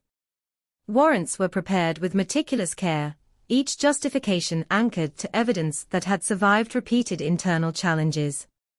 This was no dramatic rush. It was a controlled surge, the kind that comes from long preparation suddenly finding its outlet. Everyone involved understood that there would be no second chance to get this right. The suspect was informed through his attorney, the news delivered in the flat, professional cadence of legal communication. Publicly, nothing changed at first. There were no flashing lights, no press conferences, no visible signs that a line had been crossed. Privately, his world contracted sharply. Friends noticed his phone calls grew shorter, his movements more constrained. Family members sensed a tension they could not name, a heaviness that settled over interactions and refused to lift. He maintained his innocence, insisting the system had made up its mind without him, but the certainty he projected felt increasingly performative, a shield rather than a belief. When the charges were finally unsealed, the reaction was immediate and explosive. Headlines spread across screens within minutes, the words "cold case" and 2002 colliding with "charged," and decades later, in bold type designed to command attention. News vans lined the street outside the courthouse, cameras trained on doors that remained stubbornly closed. Commentators dissected the announcement in real time, some praising the persistence of investigators, others questioning the wisdom of moving forward without definitive proof. The case became a national conversation overnight, its nuances flattened into talking points and sound bites. In the town at the center of it all, the impact was visceral. People recognized themselves in the footage, in the familiar storefronts, and street signs flashing behind reporters. The past they had lived alongside quietly for years was now being broadcast, amplified, transformed into spectacle. Some residents felt vindicated, their long-held suspicions seemingly confirmed. Others felt betrayed, struggling to reconcile the charges with the person they believed they knew. Conversations turned heated. Social circles fractured. The case forced a reckoning not just with the crime, but with the collective choices made in its aftermath. For the victim's family, the announcement was both a release and a new burden. They stood before microphones with composed expressions, their statements carefully prepared, their emotions tightly managed. They spoke of patience, of trust in the process, of hope tempered by realism.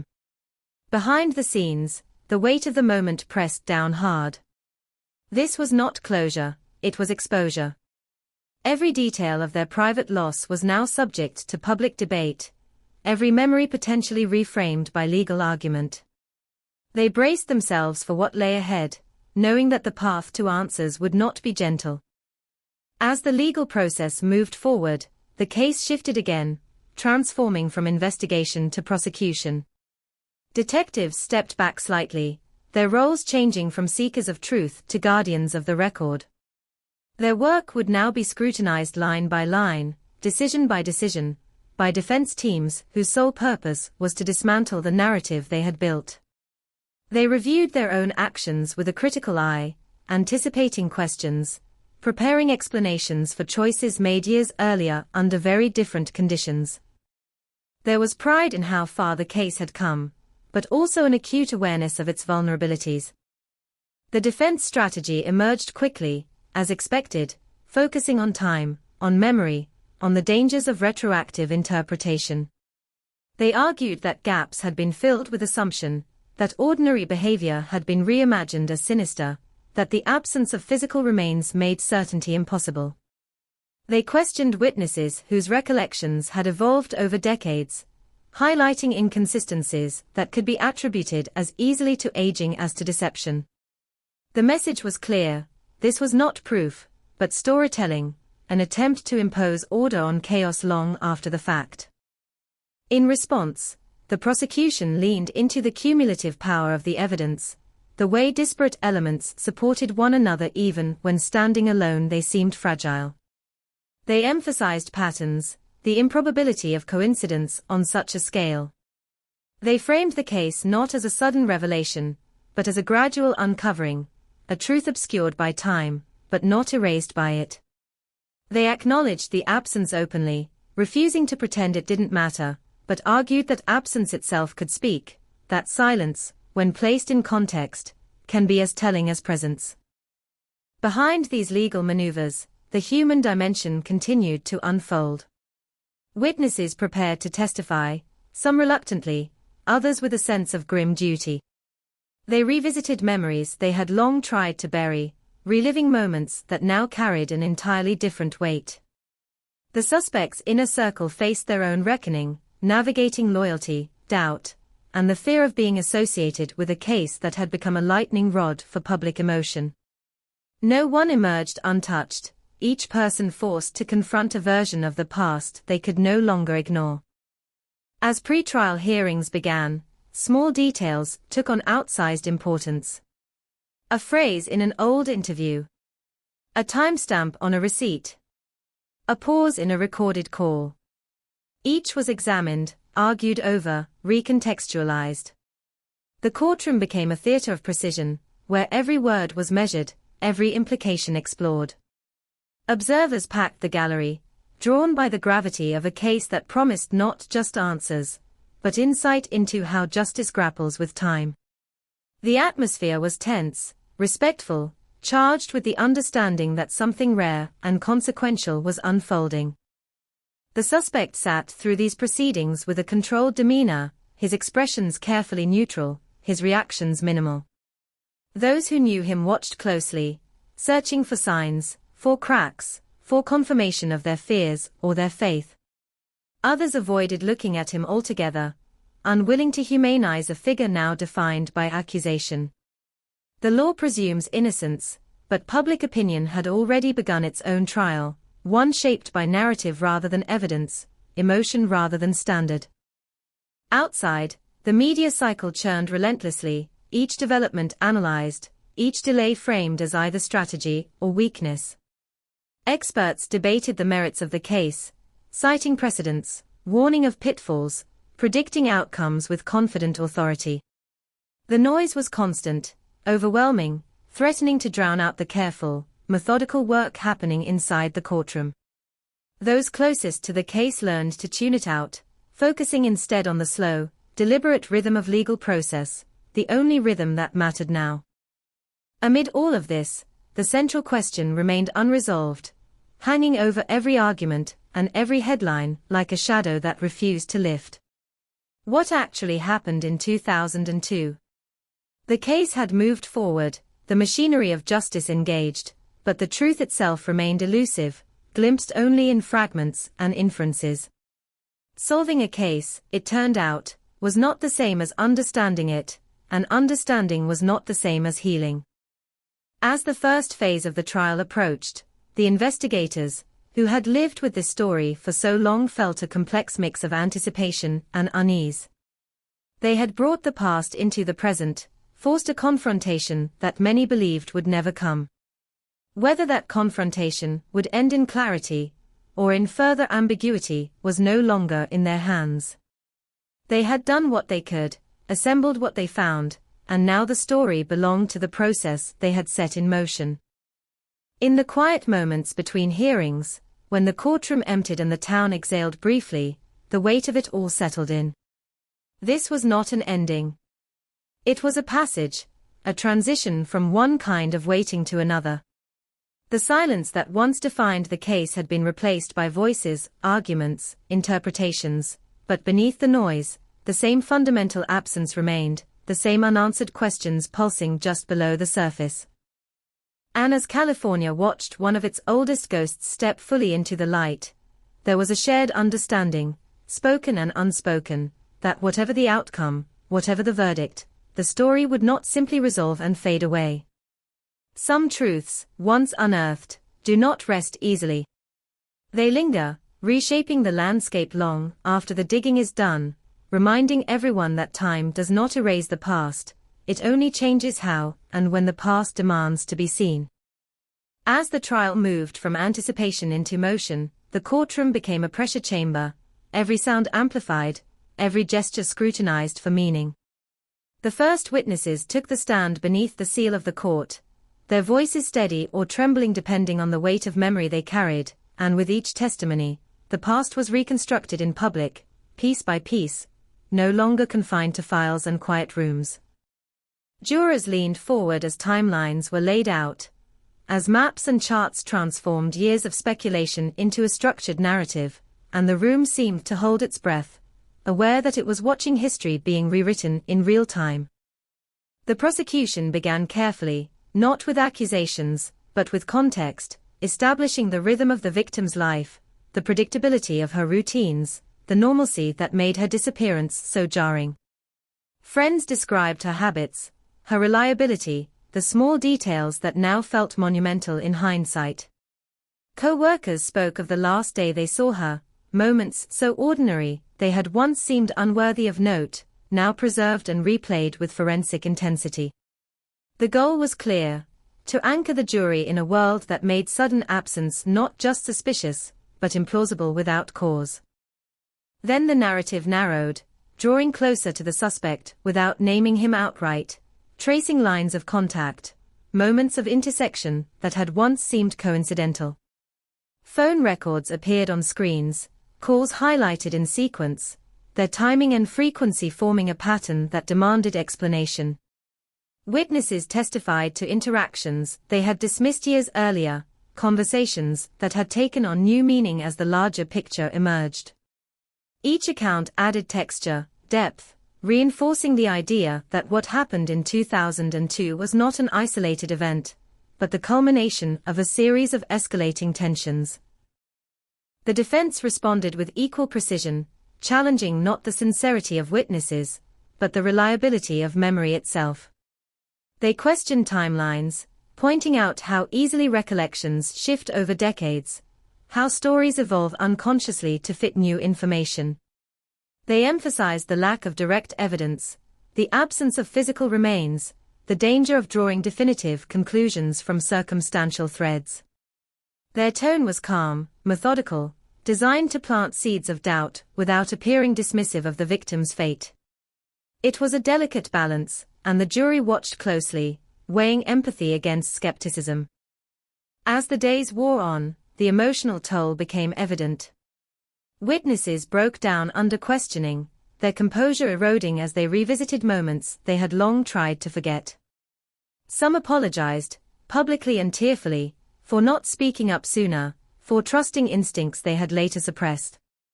Others bristled at the implication that they should have known more, done more, their defensiveness betraying the lingering guilt that had followed them for years. The courtroom absorbed it all, a collective witness to the complex interplay of memory, responsibility, and regret. When forensic evidence was introduced, the atmosphere shifted again, becoming colder, more technical. Experts explained methodologies in careful detail, translating science into language meant for 12 laypeople tasked with deciding a fate.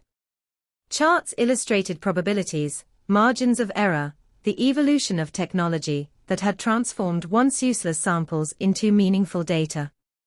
The prosecution emphasized consistency, how multiple independent findings converged on the same conclusion. The defense countered with caution, highlighting limitations, alternative interpretations, the ever-present risk of contamination or coincidence. The jury's task grew heavier with each competing explanation. Throughout it all, the suspect remained largely motionless, a study in restraint. He listened intently, occasionally conferring with his attorney, his expression carefully neutral. Observers speculated endlessly about his demeanor, projecting meaning onto every blink, every shift in posture. Some saw guilt in his stillness, others resolve, others simply the exhaustion of a man under relentless scrutiny. In truth, the courtroom offered no easy reads, only fragments of humanity refracted through the harsh lens of accusation. Outside the courtroom, the case consumed public attention. News outlets provided daily updates, dissecting testimony, replaying key moments, inviting experts to predict outcomes. Social media churned with opinion, sympathy, outrage, and conspiracy, the noise often drowning out nuance. The victim's family retreated from the spotlight as much as possible, attending proceedings quietly, their presence a constant reminder of what was at stake beyond legal arguments. They avoided cameras, choosing silence over commentary, their grief already too public. As the prosecution rested, the defense took its turn to shape the narrative, calling witnesses who painted a different picture of the suspect, one defined by normalcy, stability, and cooperation. Friends spoke of his kindness, his reliability, the absence of any violent tendencies in their experience. Colleagues described him as unremarkable, even dull, a man who blended easily into routine. The implication was clear. This was not the profile of someone capable of such a crime. The prosecution cross-examined carefully, probing for blind spots, for moments where loyalty might have overshadowed observation. The defense also leaned heavily on the passage of time, reminding the jury again and again of the years that had passed between the disappearance and the charges. They argued that investigations change, that theories evolve, that certainty erodes as memories fade. They suggested that the reopening of the case had created a tunnel vision, a focus so intense that alternative explanations had been crowded out. It was a compelling argument, one designed to resonate with anyone aware of how differently the past can look when viewed through the lens of present assumptions. In rebuttal, the prosecution returned to the theme of convergence, the improbability of so many independent elements aligning by chance. They revisited key inconsistencies in the suspect's statements, highlighting how his story had shifted over time, not in random ways, but in response to emerging evidence. They emphasized opportunity and access, the unique position he had occupied in the victim's life, the trust he had enjoyed and, according to their theory, exploited.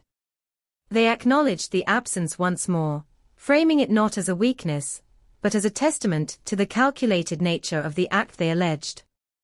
As closing arguments approached, tension in the courtroom reached a near breaking point.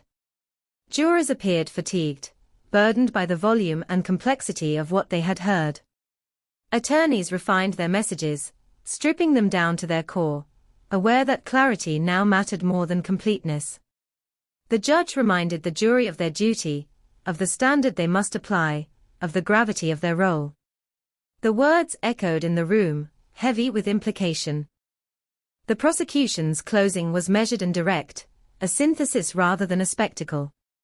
They walked the jury through the timeline one final time, connecting dots, reinforcing patterns, urging them to see the story as a whole rather than a collection of isolated facts.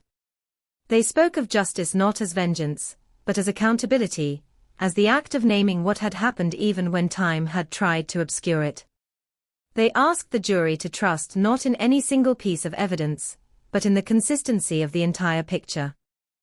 The defense followed with a closing designed to unsettle, to reopen doubt where certainty threatened to settle. They reminded the jury of the presumption of innocence, of the dangers of hindsight, of the moral weight of convicting without absolute proof. They spoke of the cost of being wrong, of a life potentially destroyed by inference and assumption. They urged caution, restraint, the courage to say not guilty when certainty could not be reached. It was a plea grounded not in denial of tragedy, but in fear of irreversible error. When the jury was finally sent to deliberate, the courtroom emptied slowly, conversations hushed, faces tight with anticipation. The waiting resumed, familiar yet transformed, now bounded by hours or days rather than years. Outside, the town held its collective breath, aware that whatever the verdict, it would mark a turning point, an official statement about a past that had refused to stay buried. In the quiet of deliberation, the story rested, suspended between interpretations, its meaning no longer shaped by investigators or attorneys, but by 12 individuals tasked with translating complexity into a single word. Guilty or not guilty. Accountability or doubt. Closure or continued uncertainty. The weight of those possibilities pressed in on everyone connected to the case, a reminder that justice is not just a process, but a human judgment, fragile and final.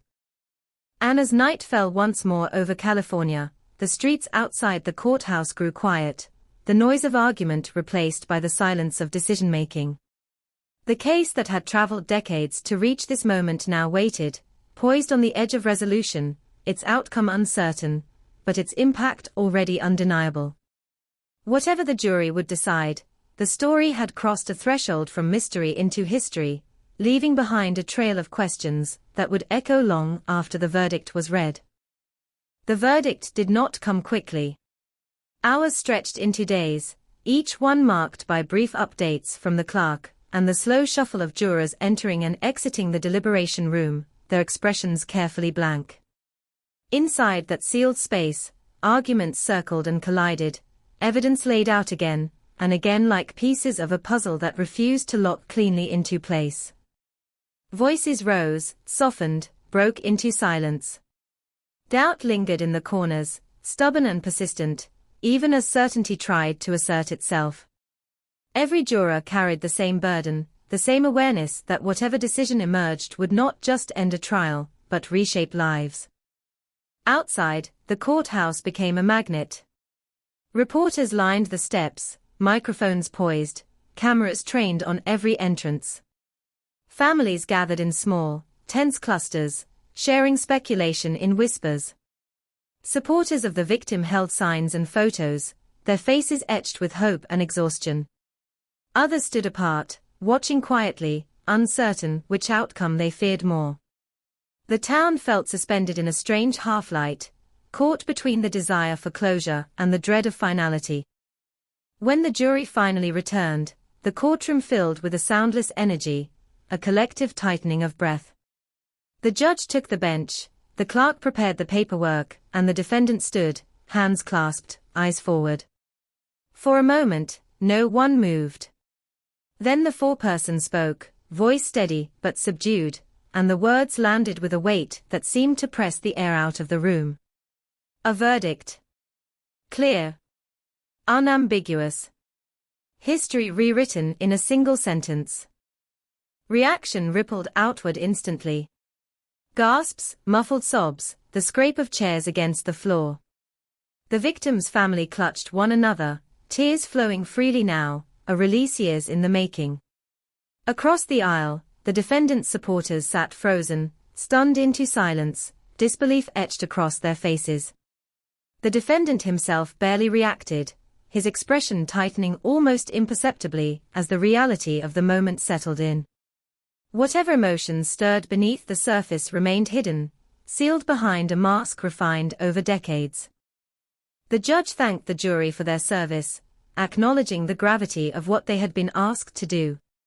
Sentencing was scheduled for a later date, procedural words delivered in a measured tone that contrasted sharply with the emotional chaos swirling below. As the courtroom emptied, conversations erupted, overlapping and urgent, each person trying to process what they had just witnessed. Some spoke of justice finally served, others of lingering doubt, and a few simply shook their heads, overwhelmed by the complexity of it all. Outside, the verdict became headline news within minutes. Breaking alerts flashed across screens, social feeds exploded with commentary, and analysis began immediately. Experts debated the strength of the evidence, the implications for other cold cases, the message sent by a conviction so many years after the fact. Supporters hailed it as proof that time does not erase accountability. Critics warned of the dangers of delayed justice, of convictions built on inference rather than certainty. The story refused to settle into a single narrative, splintering instead into competing interpretations. In the days that followed, attention shifted to sentencing, to the question of punishment, and what it could possibly mean after so much time had passed. Prosecutors argued for the maximum, emphasizing the severity of the crime and the years of suffering endured by the victim's family. They spoke of deterrence, of the need to affirm that some acts transcend the passage of time. The defense countered with appeals for leniency, citing the defendant's age, health, and lack of prior convictions. They painted a picture of a life largely lived in the shadows, now facing an abrupt and devastating end. Victim impact statements brought the courtroom to a standstill. Family members spoke directly to the defendant, their voices trembling with grief, anger, and exhaustion. They described holidays marked by absence, birthdays that became reminders of loss, years spent oscillating between hope and despair. They spoke not just of what had been taken, but of what had been denied: certainty, closure, peace. Each word seemed to carve itself into the room, leaving no one untouched. When the sentence was finally pronounced, it carried the full force of the law, definitive and irreversible. The defendant was led away, his future now defined by bars and routine, his name forever linked to a crime that had once seemed destined to remain unsolved. For the victim's family, the moment brought a complicated relief, a sense that something long deferred had finally been acknowledged. Yet even as they embraced, it was clear that no sentence could restore what had been lost, no ruling could rewind time. As the legal chapter closed, a quieter reckoning began. Investigators reflected privately on the choices made over the years, the leads pursued and missed, the moments where progress had stalled. Some felt vindicated, their persistence rewarded. Others carried regret, wondering if different decisions might have led to answers sooner. The case became a touchstone within law enforcement circles, cited in training sessions and conferences as both a cautionary tale and a testament to perseverance. For the community, the verdict altered the landscape in subtle but lasting ways. Conversations shifted, old rumors resurfaced, and were finally laid to rest, relationships strained under the weight of hindsight. Places once associated with mystery took on a new significance, their stories now anchored by an official conclusion. Yet the sense of unease never fully disappeared. Questions lingered about details left unexplained, about the thin line between certainty and doubt that had defined the trial. Media coverage gradually slowed, the initial frenzy giving way to more reflective pieces examining the broader implications. Journalists revisited the early days of the investigation, contrasting them with the technology and techniques that had ultimately led to a conviction. They interviewed jurors willing to speak, offering glimpses into the deliberation process, the moments that had tipped the balance. Each account added depth, but also underscored how fragile the outcome had been, how close the case had come to ending differently. In the background, the cold case unit moved on, their desks already cluttered with files bearing similar labels, similar unanswered questions. The solved case became a symbol of possibility, a reminder that patience and innovation could yield results even after decades. At the same time, it cast a long shadow, raising expectations for other families still waiting, still hoping. Closure, once achieved, revealed itself to be both a gift and a burden, illuminating the absence of it elsewhere. Years later, the case would still be invoked in conversations about justice delayed and justice delivered. It would appear in documentaries, podcasts, and academic studies, dissected and reinterpreted by new audiences. Each retelling would emphasize different aspects, the science, the human drama, the ethical dilemmas. And with each iteration, the line between resolution and mystery would blur just a little more. Because even with a verdict, not every question found an answer. Motives remained partially obscured, certain moments lost forever to time. The victim's final hours could be reconstructed only so far, the rest left to imagination and speculation. The law had spoken, but the past retained its secrets, guarding them closely. And so the story settled into its final, uneasy form. Officially closed, yet emotionally open-ended. A case solved on paper, but still echoing in the minds of those who lived through it. In California, in a town forever marked by a disappearance that refused to fade quietly, the nights grew calmer, but never entirely still. Somewhere between relief and regret, between justice and loss, the legacy of the case endured, a reminder that some truths, once uncovered, continue to haunt long after the gavel falls. Time moved forward again, but not cleanly, not smoothly. After the sentence was handed down and the courtroom lights dimmed, the case refused to settle into the quiet category of finished. Instead, it lingered, vibrating beneath the surface of daily life, resurfacing in conversations, in late-night news segments, in the uneasy pauses that followed whenever someone mentioned the year 2002. Officially, the file was closed. Emotionally, nothing felt resolved.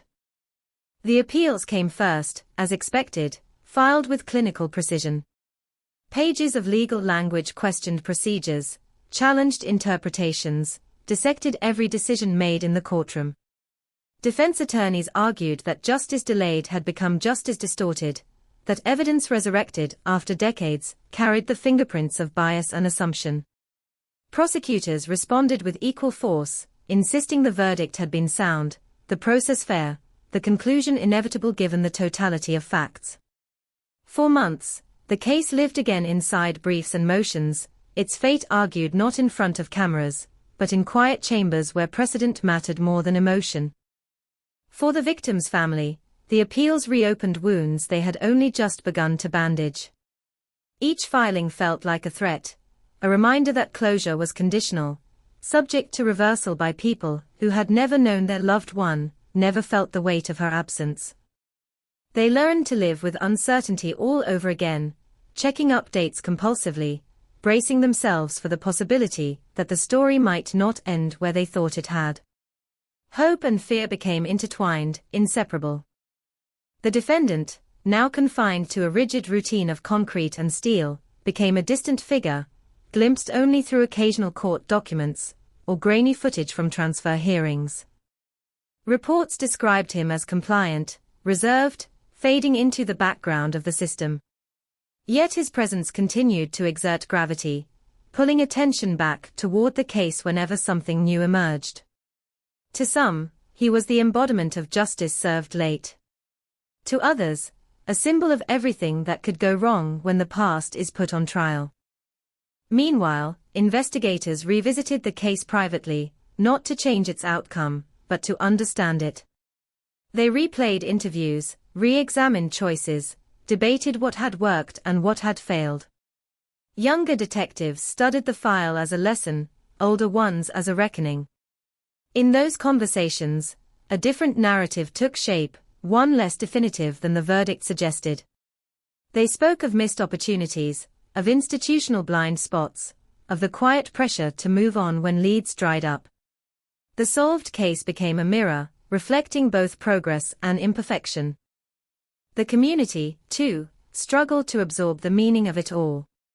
For years, the disappearance had been a shared mystery, a question mark woven into local identity. Now that question had an answer, but the answer did not bring the peace many had imagined. Some residents felt vindicated, their long-held suspicions confirmed.